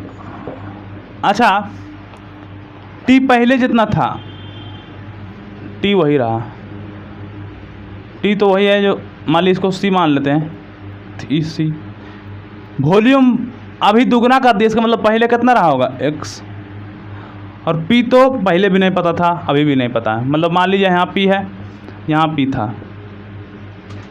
PV बराबर NRT जानते हैं, PV बराबर NRT एक होता है फार्मूला गैस सूत्र, PV बराबर NR और T, ठीक है, P निकालना है। तो पहले देखिए, पहले P निकालना है हमको। अच्छा, इसको अब फार्मूला को मॉडिफाई करते हैं। PV काम हमको क्या क्या चीज़ का है, N और R, NR कांस्टेंट होता है, T भी कांस्टेंट है, मतलब P1 V1 बराबर P2 V2, समझ गए ना। P1 V1 मतलब एक बार इसको लिए 1 गैस के लिए, एक बार दूसरा गैस के लिए, जब वॉल्यूम को क्या कर दिए दोगुना कर दिए। पहले वॉल्यूम क्या था, पहले प्रेशर क्या था नहीं पता, P मान लो, उसके बाद वॉल्यूम पहले क्या था, बाद में क्या था, पहले था x गुने x बराबर, बाद में प्रेशर को मान लिए Px, ठीक है, और क्या हो गया V2, V2 क्या हो गया बाद में 2x, इसका मतलब इसको इससे काट सकते हैं, ये 2 इसमें गुना में है, इधर जाएगा तो भागा में, इसका मतलब P बटा 2 बराबर Px। तो Px जो है हमारा, Px जो है नया प्रेशर है, नया प्रेशर, तो नया प्रेशर पुराना प्रेशर P था और नया प्रेशर P बटा 2 हो गया, इसका मतलब 2 से क्या हो गया भाग दे दिया, मतलब आधा हो गया, तो पुराना प्रेशर का क्या हो गया आधा हो गया, मतलब वॉल्यूम को दोगुना करने पर प्रेशर क्या हो गया आधा हो गया। ऑप्शन नंबर बी आपका सही। तो क्वेश्चन नंबर 8 कंप्लीट, समझ गए ना। PV बराबर NRT क्या होता है, गैस सूत्र होता है। एग्जाम में डायरेक्ट क्वेश्चन आ सकता है कि PV बराबर NRT क्या है या गैस सूत्र क्या है, तो PV बराबर NRT।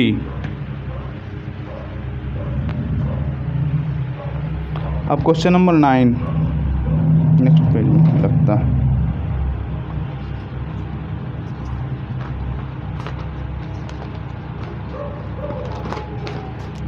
लिखा हुआ है कि ताप बढ़ाने पर आयतन की मात्रा, मतलब ताप बढ़ाने पर वही का फिर फार्मूला वही लगेगा, पी बराबर एनआरटी। ताप बढ़ाना है, पी वी बराबर एनआरटी फार्मूला तो होता है।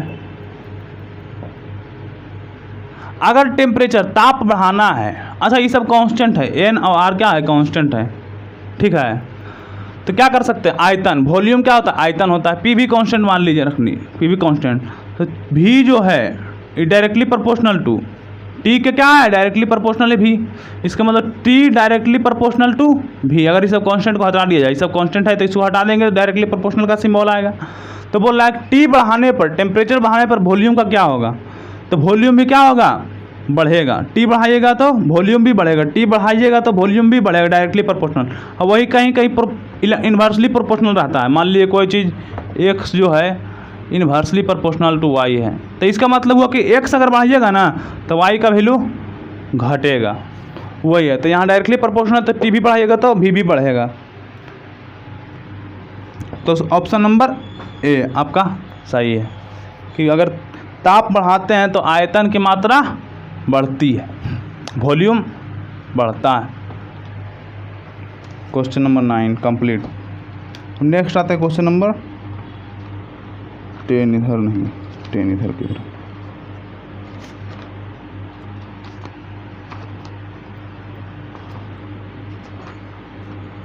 कहाँ गया जी question number 10? Question number 10, question 10 का था क्या है, अम्ल एक यौगिक है जो क्या क्या देता है। अच्छा, अम्ल क्या है, एसिड। एसिड के बारे में जानते हैं, एसिड किसे कहते हैं, एसिड का डिफिनीशन जानते हैं। एसिड का डिफिनीशन होता है कि कोई भी एसिड, एसिड मतलब कोई पदार्थ, कोई वस्तु जो जल में डालने पर H+ आयन रिलीज करें, H+ आयन, H+ आयन, इसको बोलते हैं H+ आयन। H+ आयन जो रिलीज करता है जल में डालने के बाद उसको क्या बोलते हैं, एसिड बोलते हैं, अम्ल बोलते हैं। तो H+ आयन है क्या एक्चुअल में, देखिए बताते हैं। हाइड्रोजन है, मान ली हाइड्रोजन का नाभिक है, इसके बाहर में एक इलेक्ट्रॉन है। अच्छा, ये एक इलेक्ट्रॉन है तो ये तो हाइड्रोजन हो गया, एक इलेक्ट्रॉन है तो हाइड्रोजन। इस इलेक्ट्रॉन को निकाल दिया जाए, त्याग देगा, तो इस पर क्या हो जाएगा, प्लस चार्ज आएगा। तो इसका मतलब इसके पास इलेक्ट्रॉन अब रहा ही नहीं, एक इलेक्ट्रॉन जो निकालने के बाद इसके पास इलेक्ट्रॉन रहा ही नहीं। हाइड्रोजन का नाभिक में सिर्फ क्या होता है, सिर्फ प्रोटॉन होता है, न्यूट्रॉन होता नहीं है। इसका मतलब H+ निकलने का मतलब हो कि प्रोटॉन का त्याग हुआ, प्रोटॉन निकला, और नाभिक में सिर्फ प्रोटॉन बचा, इलेक्ट्रॉन तो निकल चुका है। तो इसका मतलब अम्ल जो होता है प्रोटॉन का त्याग करता है, अम्ल जो होता है प्रोटॉन लीव करता है, मतलब त्याग करता है। अम्ल जो होता है क्या होता है, प्रोटॉन का त्याग करता है। तो ऑप्शन नंबर कौन सा, ऑप्शन नंबर ये, प्रोटॉन देता है, मतलब प्रोटॉन का त्याग, इलेक्ट्रॉन का त्याग करता है। तो इलेक्ट्रॉन का त्याग थोड़े करता है, इलेक्ट्रॉन का त्याग करता है हाइड्रोजन करता है, तो जो प्रोटॉन बनता है, और इलेक्ट्रॉन से संयोग करता है। तो इलेक्ट्रॉन से संयोग नहीं ना करता है, एसिड रहेगा, एसिड को पानी में डालिएगा तो क्या हो जाता है, एसिड माइनस और प्लस H+, मतलब हाइड्रोजन आयन त्याग करता है। तो यही हो गया ऑप्शन नंबर बी आपका सही। आगे आते हैं क्वेश्चन नंबर 11 के पास। लिखा हुआ है कि जल के अणुओं में हाइड्रोजन ऑक्सीजन हाइड्रोजन के बीच जो बंधन होता है, देखें हाइड्रोजन का स्ट्रक्चर देखें कैसा होता है, हाइड्रोजन कैसा होता है। अब बोलेगा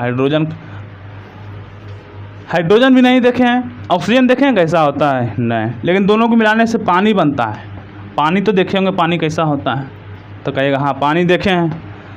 तो पानी देखे तो पानी कैसा होता, बनाइए। बोलेगी कोई बात में बात हुआ, पानी कैसा रहता है। तो पानी का फार्मूला कैसा होता है, ई बताइए। पानी का फार्मूला क्या होता है, H2O, ठीक है। तो वही बोल रहा है कि H2O में जो हाइड्रोजन बीच में एक ऑक्सीजन है, तो ऑक्सीजन और हाइड्रोजन के बीच जो बंधन बनता है, इसके बीच का एंगल बताइए। H2O को कभी देखें कैसा स्ट्रक्चर में रहता है, आप नहीं देखे हैं, साइंटिस्ट लोग देखे हैं, हम नहीं देखे हैं, साइंटिस्ट देखे हैं, बताए हैं। कि H2O जो होता है इस तरह से रहता है, ऑक्सीजन यहाँ रहता है, हाइड्रोजन एक यहाँ रहता है, हाइड्रोजन एक यहाँ रहता है, और ऊपर में जो रहता है दो गो सींग खरगोश नियन, इसमें क्या होता है लोन पेयर इलेक्ट्रॉन होता है, मतलब इलेक्ट्रॉन रहता है, ई दोनों में इलेक्ट्रॉन रहता है, हाइड्रोजन ऐसे बंधा हुआ रहता है। ई हुआ स्ट्रक्चर, ई बताए हैं कौन? साइंटिस्ट बताएं, हम नहीं बताएं। तो इसके बीच का जो एंगल है यही पूछा कि एंगल क्या होगा। ये एंगल जानते क्या होता है? 103 डिग्री 4 मिनट, कि 104 डिग्री 3 मिनट होता है, 104 डिग्री 3 मिनट होता है। ठीक है, तो यही बताया कि हाइड्रोजन में ऑक्सीजन में हाइड्रोजन के बीच जो बंधन बनता है उसमें इसका एंगल जो होता है 104 डिग्री 3 मिनट होता है। ये बताएं क्या? साइंटिस्ट बताएं। 104 डिग्री 3 मिनट। तो ऑप्शन नंबर कौन सा सही है आपका? ऑप्शन नंबर ए आपका सही है। मतलब हाइड्रोजन, ऑक्सीजन और हाइड्रोजन में जो बंधन बनता है उसमें एंगल जो होता है वो एंगल कितना डिग्री का होता है? 104 डिग्री 3 मिनट। क्वेश्चन नंबर 11 हो गया। क्वेश्चन नंबर 12, जल में कठोरता निम्न किन आयनों की उपस्थिति से होता है? इसका मतलब जानते हैं क्या होता है? साबुन पढ़े हैं, साबुन के बारे में जानते हैं? साबुन के बारे में नहीं जानते तो बताते हैं। साबुन जो होता है कैल्शियम और मैग्नीशियम के कार्बोनेट या बाई कार्बोनेट, कैल्शियम या मैग्नीशियम के बाई कार्बोनेट से बनता है, जो समुद्र के जल में, मतलब समुद्र का जो जल होता है, ठीक है, उसमें पाया जाता है। कैल्शियम और मैग्नीशियम के बाई कार्बोनेट से जो बनता है, क्या बनता है? साबुन। ठीक है, तो वही हो गया कैल्शियम और मैग्नीशियम के बाई कार्बोनेट से। कैल्शियम और मैग्नीशियम कहीं है कैल्शियम और मैग्नीशियम। तो जल की कठोरता जो होता है, जैसे जल है, जल में कठोरता होता है, तो साबुन रगड़िएगा ना तो साबुन से फेन नहीं निकलेगा जल, कठोर जल में। कठोर जल किसको बोलते हैं? समुद्र के जल को कठोर जल बोला जाता है। समुद्र के जल को क्या बोला जाता है? कठोर जल बोला जाता है। समुद्र का जल जो होता है वो कठोर होता है, कठोर जल बोला जाता है। तो वही लिखा हुआ है कि कठोर जल में क्या पाया जाता है? तो कैल्शियम और मैग्नीशियम के कार्बोनेट या बाई कार्बोनेट जो समुद्र में पाया जाता है, जिसके कारण क्या होता है? कठोर जल होता है। तो ऑप्शन नंबर क्या होगा जिसमें कैल्शियम और मैग्नीशियम होगा? क्वेश्चन नंबर 12 हो गया। अब नेक्स्ट चलते हैं, क्वेश्चन नंबर कौन सा होगा? 13 होगा। हाँ, लिखा हुआ है कि ऑक्सीजन गैस क्या करता है काम? ऑक्सीजन का काम तो जान में करते हैं। अगलगवा का नाम सुने हैं? अगलगवा गांव ग्राम में होता है। अगलगवा कौची करेगा? कहीं लड़ाई झगड़ा होगा तो जा कर की करेगा और बोल देगा कि हाँ जी बोलिए रहा था, आपके बारे में बोल रहा था। और क्या करेगा? अब ये बात एक बोल दिया, बस दोनों आदमी और छोटी करे लगा।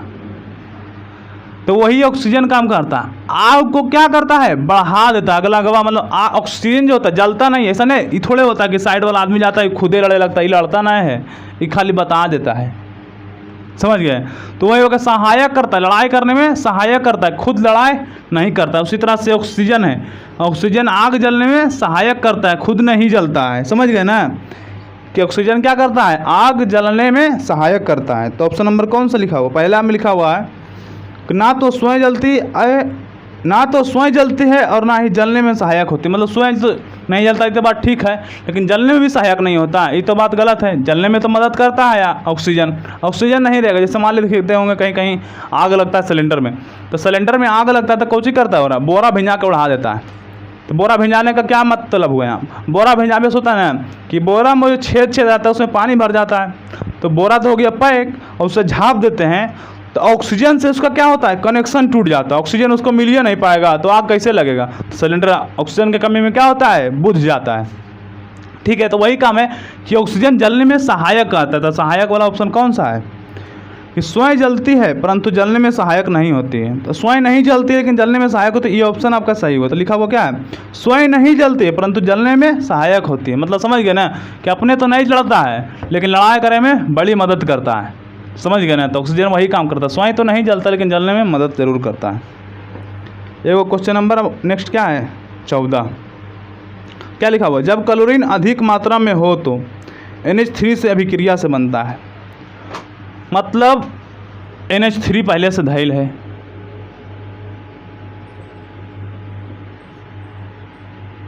NH3 पहले से धैल है। अब बोलेगा क्लोरीन ढेर सारा है, बड़का मतलब ढेर सारा क्लोरीन है, इसमें क्या कर दिया, NH3 डाल दिया। क्लोरीन है माइनस माइनस ढेर सारा है। तो जानते क्या करता है, क्लोरीन जो होता है हाइड्रोजन को हटा देता है। अब है कितना, ढेर सारा करेंगे मतलब 2 को 3 को रहेगा तो ढेर सारा उसको बोलेंगे, नहीं बोलेंगे। होगा कितना, तो 3 से ज़्यादा, मतलब अनंत होगा लेकिन 3 से तो ज़्यादा ही होगा। तो तीनों हाइड्रोजन को क्या करेगा, क्लोरीन हटा देगा और उसके जगह पे खुद बैठ जाएगा, तो NCl3 बन जाएगा, ये हो जाएगा। तो क्लोरीन ज़्यादा है, मान लिया बोलेगा कि 2 क्लोरीन है तो कौची करेगा, तो 2 क्लोरीन है तो 3 हाइड्रोजन का कैसे हटाएगा, 2 हाइड्रोजन का हटाएगा। तो 2 क्लोरीन अगर रहता तो क्या बन जाता, NHCl2 ये बनता। लेकिन है ढेर सारा, मतलब 3 से ज़्यादा है, तो तीनों हाइड्रोजन को हटा के ये बन गया, ये हो गया। अब आते हैं नेक्स्ट क्वेश्चन, क्वेश्चन नंबर कौन सा, 15। समझ गए ना, क्लोरीन ढेर सारा रहेगा तो क्या करेगा, तीनों हाइड्रोजन को हटा देगा। लेकिन अगर एक ही को रहेगा तो फिर एक ही हाइड्रोजन को हटाता, 2 को रहेगा 2 ही हाइड्रोजन का, 3 को रहेगा तो तीनों को तो हटाइए देगा। तो ऑप्शन नंबर कौन सा सही, NCl3, ऑप्शन नंबर बी आपका सही हो गया। Question number 14। उसके बाद क्वेश्चन नंबर 15 पे आते हैं। हाँ, एक चीज़ आओ, तो सब आदमी जानते होंगे, उपयोग करते होंगे। लिखा हुआ है कि दाढ़ी बनाते समय ब्लेड से खून बहने लगे तो उसे रोकने के लिए क्या किया जाता है। एक फार्मूला लिख देते हैं, आप लोग याद कर लीजिएगा। होता है K2SO4 डॉट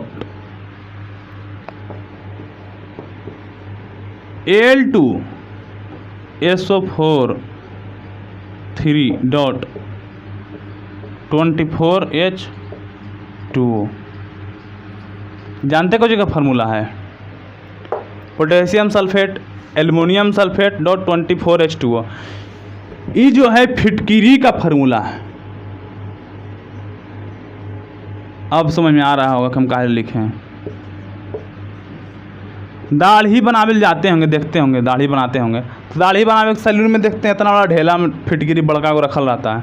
तो वही बोला कि दाढ़ी बनाते समय अगर कट जाता, मान ली दाढ़ी बने तो ब्लेड लग गया, कट गया, तो क्या होगा, फिटकिरी लगाने से जो कट जाता है तो उसके घाव को भरने में काम करता है। मतलब दाढ़ी कट गया, अब क्या करेगा, बोले अब डॉक्टर को लाएगा नहीं ना, तो फिटकिरी बड़का को रख लेता और रस पकड़ के क्या करता है, रगड़ देता। तो हम तो छोटा नहीं करवाते, हम तो बड़े रखते हैं, तो हमको जरूरत नहीं पड़ता, हमारा कटता उठता नहीं है।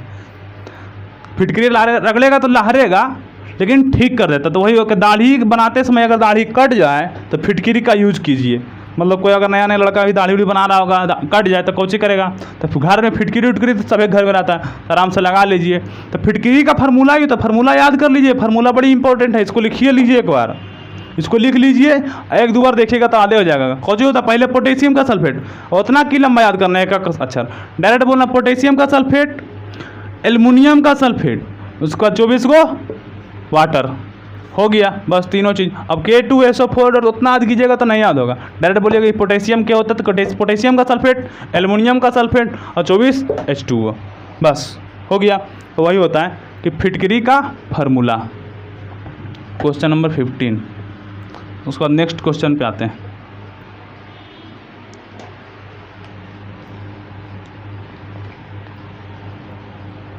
क्वेश्चन नंबर 15 हो गया। Question number 16।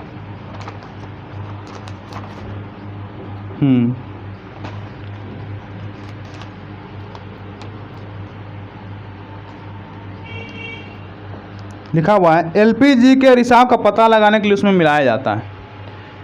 एलपीजी किसे कहते हैं, एलपीजी क्या जानते हैं, एलपीजी का नाम सुनने के होंगे। एलपीजी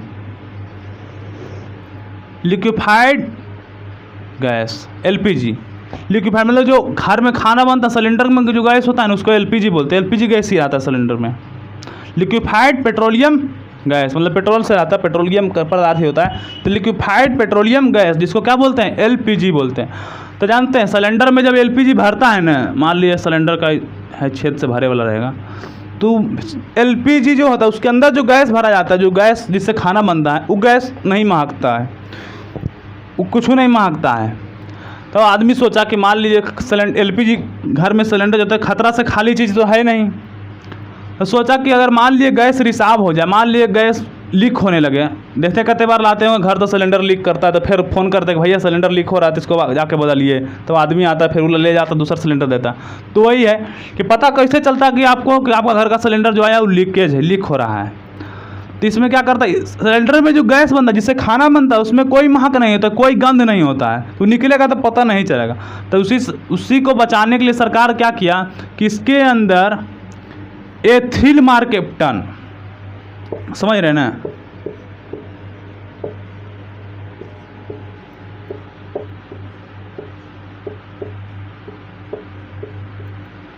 एथिल मार्केप्टन नाम के गैस को इसमें मिला देता है, साथ ही मिला देता है। जो खाना बनाने वाला गैस रहता है इसके साथ मिला देता है। मिला इसलिए देता है कि मान लीजिए रिसाव होगा, मान लीजिए गैस निकलेगा तो इहो निकलेगा, आई जो होता है निगाह महकता है, गंध देता है। क्या करता है, गंध देता है।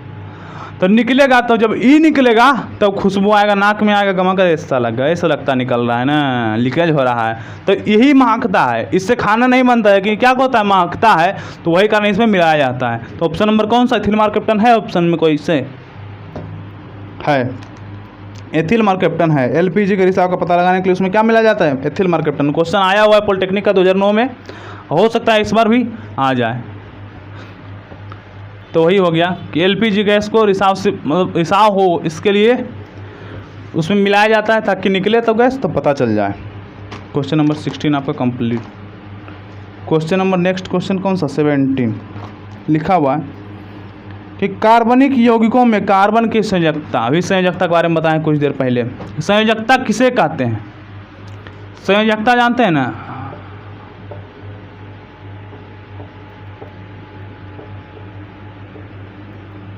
संयोजकता, संयोजकता मतलब किसी भी परमाणु या अणु में संयोग करने की क्षमता को क्या बोलते हैं, संयोजकता बोलते हैं। मतलब दूसरा के साथ संयोग कर सके, दूसरा के साथ मिल सके, उसकी क्षमता को संयोजकता बोला जाता है। तो उसी को बोला गया है कि कार्बन का संयोजकता क्या होता है, कार्बन है तो कार्बन का संयोजकता मतलब हुआ कि कार्बन को कितना और इलेक्ट्रॉन चाहिए कि क्या हो जाएगा, अष्टक पूरा हो जाए, मतलब 8 इलेक्ट्रॉन इसमें पूरा हो जाए। कार्बन के बाह्यतम कक्षा में होता है कि इलेक्ट्रॉन पहले से 4 और चाहिए, इसका मतलब इसका संयोजकता कितना हो गया, 4 हो गया। तो यही इसका ऑप्शन हो गया, संयोजकता 4 हो गया। आपका ऑप्शन में कौन सा दिया, ऑप्शन नंबर डी दिया है 4, कार्बनिक यौगिकों। मतलब कार्बनिक यौगिक मतलब जो भी हो जिसमें कार्बन का लंबा लंबा फार्मूला लिखल रहेगा, उसमें कार्बन का संयोजकता कितना होता है।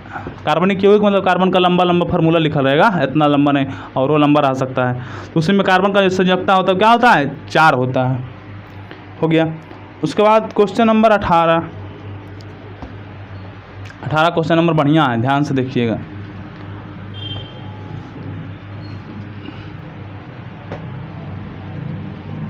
इसको उठा दीजिएगा जी, गिर गया हटाने वाला। लिखा हुआ है निम्नलिखित में सजातीय यौगिक किसे कहते हैं, सजातीय यौगिक। अच्छा, सजातीय यौगिक मतलब कुछ होता है एक जात के मतलब समझ रहे हैं ना। अब खाली गाय है तो गाय कैसा रहेगा, कार रहेगा चाहे गोर रहेगा, बड़ रहेगा चाहे छोट रहेगा, सब गाय तो एक नहीं लगेगा, देख के पहचानने चाहिए कि गाय है। अब बैल रहेगा, गाय बैल मतलब गाय बैल उसी पर कैटेगरी का था। अब मान लीजिए कुत्ता रहेगा तो कुत्ता रहेगा, बुलडॉग रहेगा, और ये गलिया में कुत्ता ऐसा भूखता है वो सब रहेगा, कोई भी रहेगा। तो कुत्ता एक जैसा देखने लगता है कि नहीं, कुत्ता एक जैसा होता है। आदमी रहेगा तो आदमी तो लगभग करता है, तो वही होता सजाती। गाय अलग जाति का होगा, कुत्ता अलग जाति का हो गया और आदमी अलग जाति का हो गया। अब कुत्ता कौवा एक जाति हो सकता है, नहीं ना हो सकता, देखने में नहीं लगेगा, कोई एंगल से नहीं लगेगा कि कौवा एक जाति का होगा। तो वही बात है कार्बनिक यौगिकों में कि देखे में एक जैसा लगेगा, मान लीजिए बड़ा रहेगा चाहे छोटा रहेगा, लेकिन लगेगा एक ही जैसा। ना कौवा बड़ा रहे चाहे छोटा रहेगा, देखे में क्या नहीं लगेगा। तो ऐसा थोड़े है कि कौवा छोटा रहता है तो बिलाई के बच्चा नहीं लगता है, वो बात नहीं ना है। तो वही है कि एक जैसा देखने में लगे। इसमें कौन कौन सा ऑप्शन दिया है, लिखा हुआ पहला CH4 और C3H4 लिखिए, देखिए CH4 और दूसरा C3H4। अच्छा, CH4 जानते ही कौन सा फार्मूला पर है, ये है CN H2n+2 पर है। यहाँ n का वैल्यू 1, तो यहाँ 1 पुट कीजिएगा, ये हो जाएगा 1। हाइड्रोजन में 1 तो 2 और 2 4, मतलब CH4 इस फार्मूला पर है। ठीक है, नेक्स्ट C3H4 है, ये किस फार्मूला पर है जानते हैं कौन सा फार्मूला है? CnH2n-2 पर है। कहिएगा ऐसा कैसे पता कर लिया आप? तो बैठाइए, n की जगह 3 रखिए, तो चलिए C की जगह 3, n की जगह यहाँ 3 रखिए, यहाँ तो 3 3 दूना 6, 6 में से 2 गया 4, इसका मतलब H4। अच्छा, ये अलगे फार्मूला पर काम कर रहा है और ये अलगे फार्मूला पर काम कर रहा है, तो ये दोनों एक जाति के होगा? कौन जन्म में नहीं होगा? तो वही बात होगा कि ये दोनों एक जाति का नहीं हुआ। ऑप्शन नंबर नेक्स्ट चेक करते हैं कि नेक्स्ट एक जाति का है कि नहीं। सजातीय माने एक जाति के होना चाहिए। ठीक है, एक जैसा फार्मूला पर बैठे, मतलब वही फार्मूला पर मान लीजिए इतना लंबा बनेगा, वही फार्मूला पर मान लीजिए इतना लंबा, मतलब फार्मूला सेम होना चाहिए, फार्मूला अलग नहीं होना चाहिए। दूसरा ऑप्शन दिया हुआ है C3OH और C3CH2OH। लिखिए CH3OH, एगो है CH3CH2OH। इसके लिए फार्मूला क्या है जानते क्या है? CnH2n+1 और उसका OH इसके लास्ट में लगा हुआ है। इसके लिए जो फार्मूला है, इसमें कार्बन का 3 दूना 6, हाइड्रोजन 3 2 5 और कार्बन कितना 2।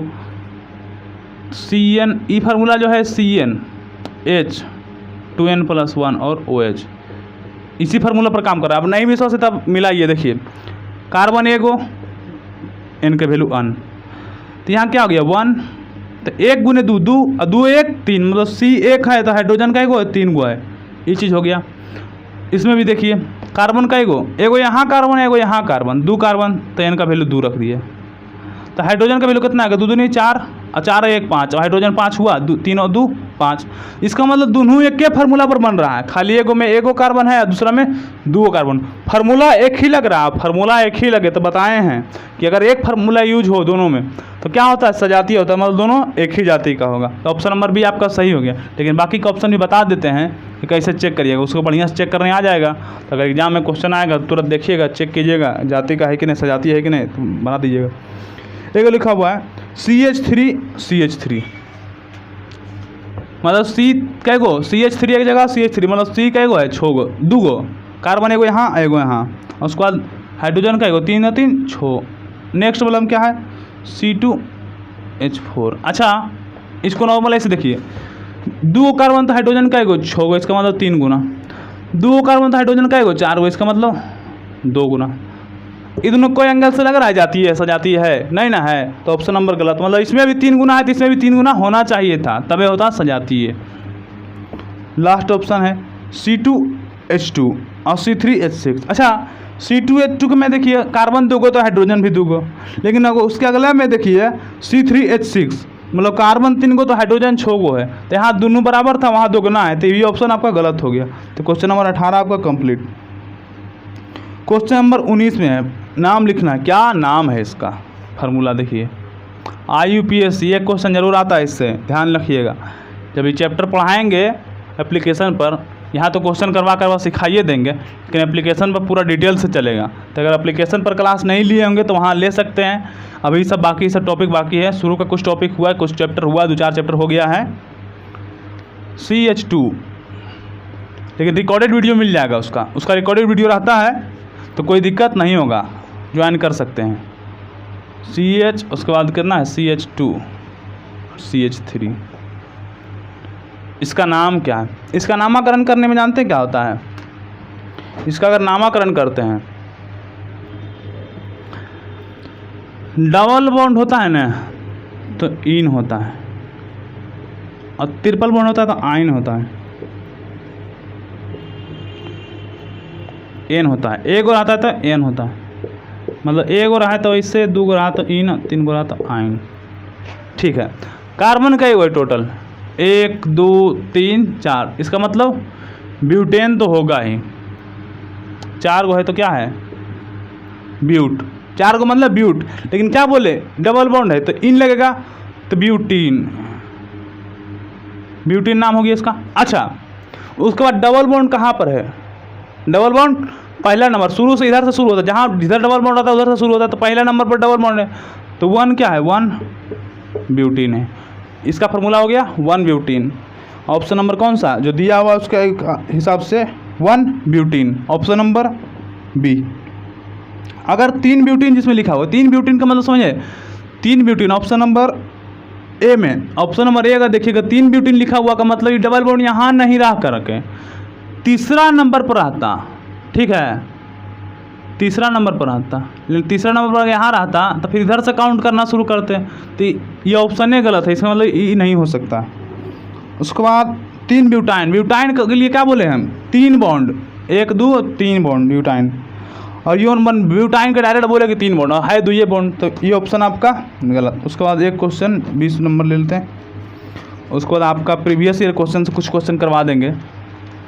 ऐसे ये भी अरिहंत का बुक, इसमें भी प्रीवियस क्वेश्चन है, लेकिन उसमें भी प्रीवियस, उसमें टोटल प्रीवियस क्वेश्चन है, इसमें कुछ क्वेश्चन प्रीवियस ईयर है, लेकिन कुछ क्वेश्चन ऐसा है जो आएगा, मतलब उसमें जो है सारा क्वेश्चन आ चुका है, इसमें क्या है कुछ क्वेश्चन आएगा, कुछ क्वेश्चन आ चुका है। तो क्वेश्चन नंबर 20 देखिएगा, लिखा हुआ है सोडियम को साधारणतया किस में रखा जाता है। सोडियम जानते हैं, सोडियम बहुत अभिक्रियाशील होता है। अभिक्रियाशीलता सोडियम की क्या होता है, बहुत जल्दी होता है, मतलब ऐसे खाली ऐसा आग में रख दीजिए, हवा में ऐसे खाली रख नहीं दीजिए कटोरी, एक कटोरी सोडियम लीजिए और रख दीजिए, तो दीजिए भभक जाएगा, लहक जाएगा, जल जाएगा। तो इसीलिए इसको जलने से रोकने के लिए इसको क्या रखा जाता है, मिट्टी के तेल में रखा जाता है। सोडियम को किस में रखा जाता है, मिट्टी के तेल। मिट्टी के तेल में समझते हैं, करासन तेल, जो गाँव में नहीं बटता है कोटा में, करासन तेल, तो वही हुआ करासन तेल। जनरेटर वनेटर चलवे रहे, करासन तेल का यूज़ किया जाता है, तो वही करासन तेल में सोडियम रखा जाता है, तो नहीं लहरता है। क्वेश्चन नंबर 20 आपका हो गया, इसमें आप क्वेश्चन नहीं लाइए तो जी, प्रीवियस ईयर क्वेश्चन लाइए तो, बैंक क्वेश्चन बैंक।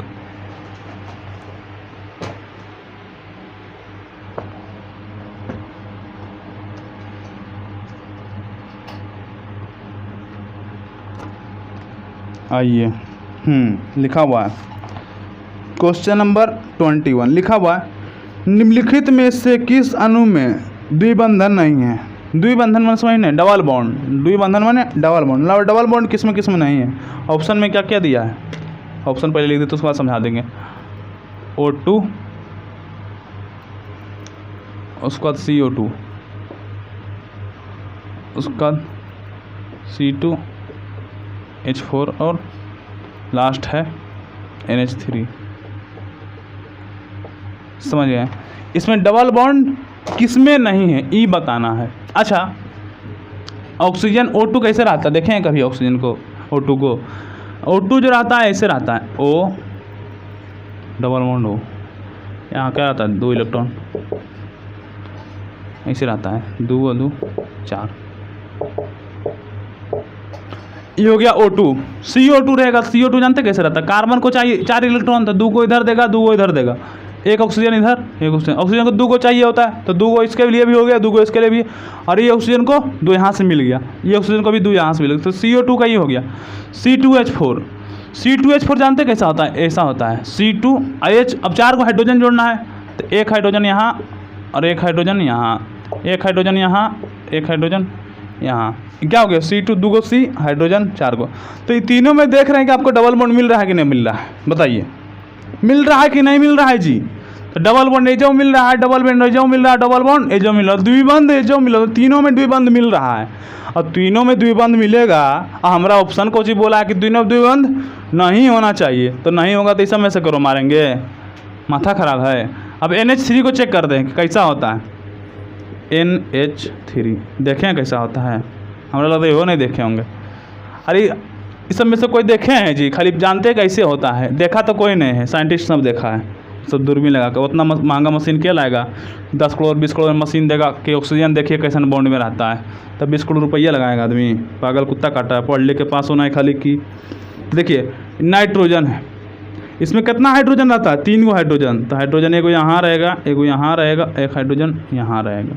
नाइट्रोजन पर 2 गो लोन पेयर भी रहता है, लोन पेयर 2 गो ऐसे रहेगा, लोन पेयर इलेक्ट्रॉन ये हो गया 3 गो हाइड्रोजन, 1 गो नाइट्रोजन। इसमें कह जाओ कौनों एंगल से आपको डबल बॉन्ड लौक रहा है, दिख रहा है, लौक रहा है मतलब भोजपुरिया भाषा है, लौक रहा है। तो कौनों एंगल से यहाँ डबल बॉन्ड दिख रहा है नाइट्रोजन में, हाइड्रोजन के बीच, इसमें नहीं दिख रहा और होना भी नहीं चाहिए। तो ऑप्शन नंबर आपका NH3 वाला सही है, ऑप्शन नंबर डी आपका सही हो गया।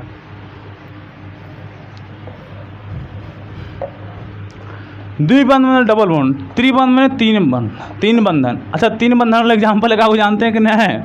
अब बोलेगा 3 बंधन वाला का कोई एग्जाम्पल बता दीजिए। मतलब आदमी चलते चलते रास्ता में पकड़ा, पता 3 बंधन किस में होता है, कौन एटम में, कौन मॉलिक्यूल में?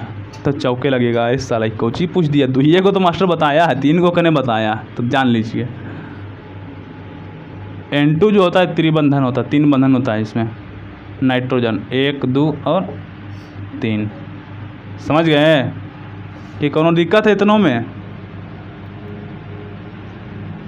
मिर्ज़ापुर देखें, उसमें नहीं बोलता है, एक लपड़ मारता भाई को नेता, अब बोलता है कि इतना में हो गया काम के भी और बताएं। वही है, समझ गए ना कि नाइट्रोजन N2 जो होता है वो 3 बंधन वाला होता है।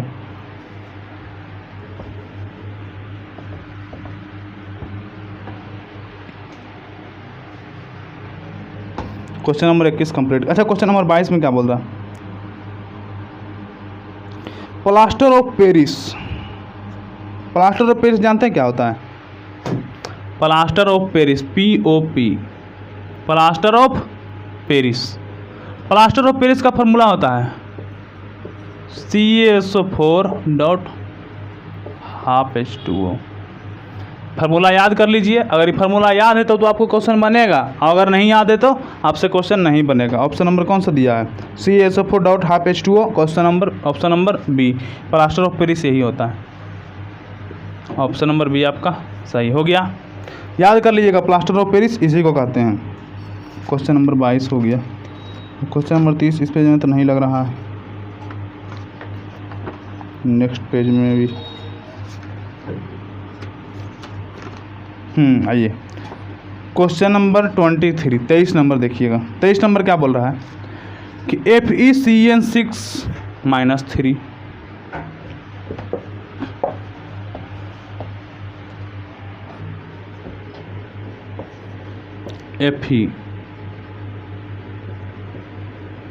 FeCN6 पूरा पर क्या है -3 है। इसमें आयरन का क्या बोलना है? ऑक्सीकरण संख्या, यही ना है। क्या बोल रहा है कि आयरन की ऑक्सीकरण संख्या, मतलब आयरन की ऑक्सीकरण संख्या बताना। ऑक्सीकरण संख्या, CN का ऑक्सीकरण संख्या जानते क्या होता है? CN का ऑक्सीकरण संख्या -1 होता है। समझ में आ गया? CN का ऑक्सीकरण संख्या क्या होता है? -1 होता है। तो जोड़िए, ऑक्सीकरण संख्या निकालने के जिसका नहीं पता उसको X मानते हैं ना जी। उसके बाद देखिए कार्बन का एगो, CN का एगो, CN का मतलब साइनाइड। साइनाइड जानते कुछ होता है? साइनाइड एगो जहर होता है। और एक बार काम है बस, नए समझ में आवे कुछ, पढ़ाई लिखाई मन नहीं लगे, साइनाइड लीजिए, हाथ पे रखिए और ऐसे जीभ से सटाइए, एक के बार में आ जाए टेंशन आ जाएगा। फिर डॉक्टर रोज जवाब दे देगा कि बल कोची किया था सर, तो बोलिएगा कि साइनाइड खाया था। तो हम वही इलाज नहीं करेंगे। अब इसका टाइम हो गया, अब निकलिए अब यहाँ से। समझ गए ना? तो साइनाइड क्या होता है? जहर होता है। तो निकालना है साइनाइड का क्या होता है? ऑक्सीकरण संख्या। सबका ऑक्सीकरण संख्या जोड़ा जाता है तो -1, लेकिन है कई गो साइनाइड? 6 गो गुने -1। उसके बाद इक्वल टू, ये पावर जितना माइनस में रहे उतना ही माइनस बाहर इक्वल टू में लगा देना है। अच्छा x -6 बराबर -3, -6 इधर माइनस में इधर जाएगा तो प्लस में, तो x बराबर -3 और +6 मतलब बराबर 3। इसका मतलब आयरन का जो ऑक्सीकरण संख्या यहाँ से निकला, क्या निकला? 6। ठीक है, ये 6 नहीं 3, -3 +6। तो आयरन का जो ऑक्सीकरण संख्या FeCN6 पर पावर 3 माइनस में आयरन का ऑक्सीकरण संख्या कितना निकला? -3। ऑप्शन में दिया है -3 है, उसका क्या निकला? 3 +3 3 या लिखें या +3 लिखें, बात बराबर है। ऑप्शन नंबर बी आपका करेक्ट है। क्वेश्चन नंबर 23 हो गया। क्वेश्चन नंबर 24 लिखा हुआ कि किसी विलयन के 1 लीटर में विद्यमान विलेय में ग्राम विलेय ग्राम अणुओं की संख्या को कहते हैं। मतलब 1 लीटर में कितना ग्राम अणु। अच्छा, ग्राम अणु जानते हैं, ये चौके ग्राम अणु जो है ना, आदमी को टेंशन में डाल लिखता है। ग्राम अणु का सीधा सीधी मतलब होता है मोल। ग्राम अणु जैसा लिख दिया, लिख दे 1 ग्राम अणु है कोई चीज़, इसका मतलब 1 मोल। 2 ग्राम अणु मतलब 2 मोल। 3 ग्राम अणु 3 मोल। परमाणु भी लिख सकता है, ग्राम परमाणु ग्राम अणु। तो ग्राम जैसे लिख करके परमाणु अणु लिख दे मतलब मोल, सीधा सीधी समझिएगा। तो वही बोला है कि 1 मोल, ठीक है, 1 ग्राम परमाणु लिखा हुआ है। 1 ग्राम परमाणु के अणु, परमाणु 1 ग्राम परमाणु या अणु जो भी हो, इसी को बोलते हैं 1 मोल। समझ गए। तो 1 ग्राम परमाणु कितना लीटर में? 1 लीटर में। तो 1 लीटर में 1 मोल मतलब समझे, इसको क्या बोलते हैं? मोलरता। मोलरता का डिफिनीशन ये होता है कि यदि 1 लीटर विलयन में किसी भी पदार्थ का 1 मोल पाया जाए, उससे क्या बोलते हैं? मोलरता बोलते हैं। उसकी मोलरता क्या होता है? 1 होता है। तो 1 ग्राम मतलब 1 मोल है 1 लीटर में, तो क्या हो गया? ये मोलरता हो गया। लेकिन 1 लीटर के जगह अगर 1 केजी कहा जाता, ये जानते क्या होता? मोलरता होता है। लीटर के जगह क्या होता? केजी होता, तो मोलरता। समझ गए। तो मोलरता भी बता दिए और मोलरता भी बता दिए। तो ऑप्शन में आपका इसके लिए इस according to this question your option will be मोलरता। हाँ, मोलरता कौन सा ऑप्शन में है? Option number C. ठीक है, मतलब 1 मोल अगर 1 लीटर में है तो उसका मोलरता क्या हो गया? 1 हो गया। मतलब मोलरता को डिफाइन किया जाता है कि 1 लीटर में अगर 1 मोल कोई चीज़ रहे तो उसको क्या होता है? उसको मोलरता बोला जाता है। क्वेश्चन नंबर कौन सा था? 24 था ना, 24। क्वेश्चन नंबर 25 पर आइएगा।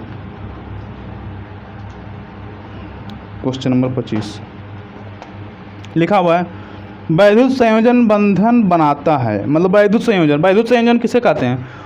वैद्युत संयोजन बंधन किस तरह से बनता है? वैद्युत संयोजन बनने के लिए एक मॉलिक्यूल को इलेक्ट्रॉन त्यागना पड़ेगा और एक मॉलिक्यूल को इलेक्ट्रॉन एक्सेप्ट करना पड़ेगा, मतलब लेना पड़ेगा। समझ गए ना। तो एक वो जो चार्ज इलेक्ट्रॉन दान करेगा, तो जो इलेक्ट्रॉन दान करेगा उस पर क्या आएगा? पॉजिटिव चार्ज आएगा। और जो इलेक्ट्रॉन लेगा, ग्रहण करेगा, उस पर क्या आएगा? निगेटिव चार्ज आएगा। तो उसी तरह से क्या बनता है? वैद्युत संयोजन बनता है। तो वैद्युत संयोजन में क्या होता है? लिख लीजिएगा डिफिनेशन कि इलेक्ट्रॉनों के आदान प्रदान से जो बंधन बनता है उसे क्या बोलते हैं? वैद्युत संयोजन बोलते हैं। ऑप्शन में कौन कौन सा दिया जिसमें बोला गया, किसमें से बताइएगा? ऑप्शन दिया है CH4। पहले CH4 का फिगर बनाते हैं। CH4 होता कैसा है? CH4 जानते हैं? डायरेक्ट ऐसे बनता है, carbon hydrogen hydrogen hydrogen hydrogen. अच्छा, इसमें कहीं लग रहा है आपको कि इलेक्ट्रॉन दिया? ये तो साझा करने से बना है। मतलब एक बार ई भी लेगा और एक बार ई भी लेगा, ये साझा करने से बना है। साथ संयोजन बंधन नहीं, वैद्युत संयोजन नहीं है।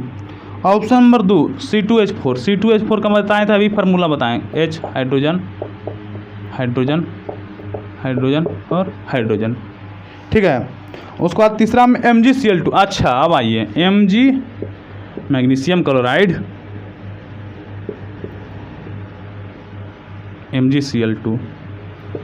MgCl2 जब टूटता है ना, जानते कैसे बनता है? Mg जो होता है पहले Mg रहता है, लेकिन जब 2 इलेक्ट्रॉन दान करने के बाद +2 बनता है। और क्लोरीन जो रहता है वो क्या करता है? 1 इलेक्ट्रॉन दान करने के बाद, 1 इलेक्ट्रॉन लेने के बाद, 1 इलेक्ट्रॉन लेने के बाद क्या होता है? Cl- बनाता है। और यही दोनों जो मिलता है MgCl2 बनाता है। मतलब 1 क्लोरीन 1 इलेक्ट्रॉन लेगा तो 2 क्लोरीन 2 इलेक्ट्रॉन लेगा। आई छोड़ा का एगो था 2 इलेक्ट्रॉन, आई 2 को मिल के 2 इलेक्ट्रॉन ले लिया। तो क्या हो गया? ये वैद्युत संयोजन बंधन। मतलब इलेक्ट्रॉन के आदान प्रदान से, मतलब एगो दिया और एगो लिया। समझ गए ना। तो एगो दिया और एगो लिया, इस तरह से जो बंधन बनता है, इलेक्ट्रॉन दिया लिया, तो इलेक्ट्रॉन दिया और लिया, इस तरह से जो बंधन बनता है उसे क्या बोलते हैं? वैद्युत संयोजन बंधन बोलते हैं। एक और ऑप्शन है ना C2H6। C2H6 कैसे बनता है? C hydrogen hydrogen hydrogen hydrogen hydrogen hydrogen. इसमें कहीं से लग रहा है कि दिया एगो लिया चार्ज है कहीं नहीं ना है, तो वही है कि आपका ऑप्शन नंबर सी आपका करेक्ट है। बढ़ते हैं नेक्स्ट क्वेश्चन की ओर।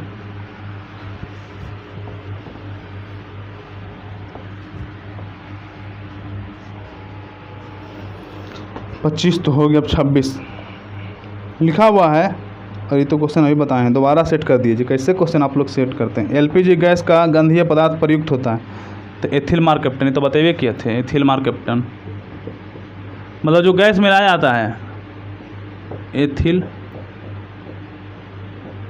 मार्केप्टन मतलब जो एलपीजी में जो गंधीय पदार्थ मिलाया जाता है उसके लिए क्या यूज किया जाता है? Ethyl mercaptan. अच्छा छोड़िए, ये तो बता दिए थे, एक क्वेश्चन इसी में जोड़ देते हैं, 30 क्वेश्चन पूरा करना है। लिखा हुआ है, अगला क्वेश्चन देख लीजिएगा कि एल्कीन श्रेणी के यौगिकों का सामान्य सूत्र। एल्कीन हम क्या बताएं? एगो एल्केन होता है, एगो एल्कीन होता है, एगो एल्काइन होता है। तो एल्कीन जो होता है उसका फार्मूला होता है CnH2n, ये हो गया एल्कीन।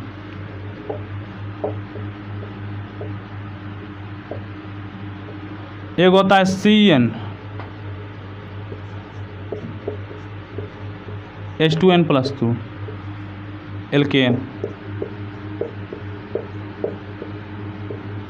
एक होता है Cn एल्काइन।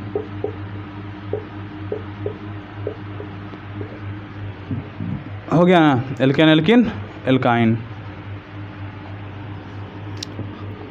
अब आइएगा क्वेश्चन नंबर 28 के पास। 28 ना है, 27। अस्पतालों में कृत्रिम सांस के लिए प्रयुक्त गैस होता है।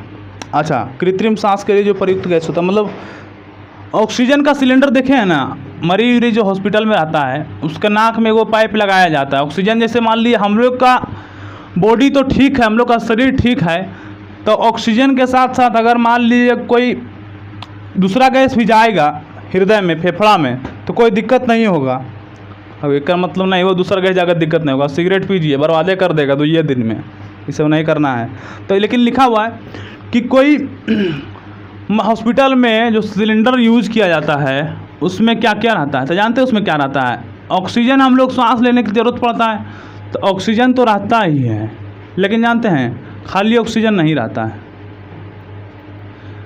खाली ऑक्सीजन इसलिए नहीं रहता है क्योंकि अब मान लीजिए ऑक्सीजन ये है खाली, लेकिन इसके साथ अगर कोई गैस मिला दें, दूसरा गैस, मान लीजिए ऑक्सीजन है, हाइड्रोजन मिला देंगे तो पानी नहीं बना लेगा, तो वैसा गैस मिलाया जाता है जिससे कि ऑक्सीजन ऊपर रहे।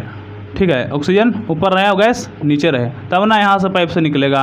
तो इसके लिए क्या किया जाता है? नीचे हीलियम मिलाया जाता है। इसी में हीलियम मिला दिया जाता है तो हीलियम नीचे रहता है, ऑक्सीजन ऊपर आता है, ऑक्सीजन मिलता है। मतलब जो आदमी को जो मिलता है वो क्या मिलता है? ऑक्सीजन गैस मिलता है, लेकिन उसके साथ क्या किया जाता है? हीलियम गैस मिलाया जाता है। तो O2+ हीलियम, जो गैस श्वास लेने के लिए सिलेंडर होता है उसमें क्या होता है? ऑक्सीजन और हीलियम दोनों मिला हुआ रहता है। क्वेश्चन नंबर 27 आपका हो गया। और क्वेश्चन है जी 28 लिखा हुआ है, सल्फर आवर्त सारणी के किसका तत्व है? आवर्त सारणी में मतलब किसका तत्व है? तो सल्फर का जानते हैं क्या लिखना पड़ेगा? सल्फर का इलेक्ट्रॉनिक विन्यास। सल्फर का इलेक्ट्रॉनिक विन्यास कितना होता है? सल्फर का एटॉमिक नंबर 16, इलेक्ट्रॉनिक विन्यास 1s2 2s2 2p6 10 हो गया। उसके बाद 3s2 10 2 12 और बाद 3p लाना कितना है? 16, 3p 4 12 4 16। इसका मतलब 3s बाह्यतम कक्षा में कितने इलेक्ट्रॉन? 6 इलेक्ट्रॉन। तो बाह्यतम कक्षा में 6 इलेक्ट्रॉन मतलब छठा ग्रुप में होगा। ठीक है, 6 ग्रुप में होगा, 6 ग्रुप में होगा। लेकिन 6 उसमें 6a में रहता है। जो सल्फर होता है वो 6a में होता है। ठीक है, सल्फर जो होता है किस में होता है? 6a में होता है, क्योंकि सल्फर जो होता है p ब्लॉक का एलिमेंट होता है। बीच में क्या होता है? d ब्लॉक होता है। तो p ब्लॉक, सल्फर इधर किधर पाया जाता है समझिए? तो इधर जो होता है b वाला रहता है, इधर जो होता है a वाला होता है, तो 6a में पाया जाता है। समझ गए ना? तो आइए नेक्स्ट क्वेश्चन पर। लिखा हुआ निम्नलिखित में से कौन सा सबसे अधिक विद्युत ऋणात्मक है? विद्युत ऋणात्मक का गुण जानते कैसे होता है? इधर से इधर जाइएगा ना, इधर से जब इधर जाइएगा तो बढ़ेगा, बढ़ता विद्युत ऋणात्मक गुण, विद्युत ऋणात्मक गुण। और ऊपर से नीचे आइएगा तो घटेगा। ऑप्शन में क्या क्या दिया हुआ है? ऑप्शन में दिया हुआ है कार्बन है, फ्लोरीन है, क्लोरीन है और ऑक्सीजन। अच्छा, इसमें देखिए कार्बन यहाँ कहीं होगा, उसके बाद ऑक्सीजन होगा, और उसके सामने उसके नीचे वाला मान लो यहाँ कहीं फ्लोरीन होगा, ठीक है, और उसके बाद इधर कहीं क्लोरीन होगा। इसका मतलब इधर से इधर जाइएगा बढ़ेगा, इसका मतलब ये सबसे हाईएस्ट होगा, चलिए ठीक। लेकिन उसके बाद नीचे जाने के बाद क्या हो जाएगा? घटते जाएगा। इसका मतलब सबसे ऊपर का सबसे हाईएस्ट, इसका मतलब फ्लोरीन का क्या होगा? सबसे ज़्यादा होगा। ऑप्शन नंबर आपका बी करेक्ट हो गया। तो चलिए फिर मिलते हैं नेक्स्ट क्लास में, तब तक के लिए देखते रहिए इसके साइंस क्लासेस। धन्यवाद।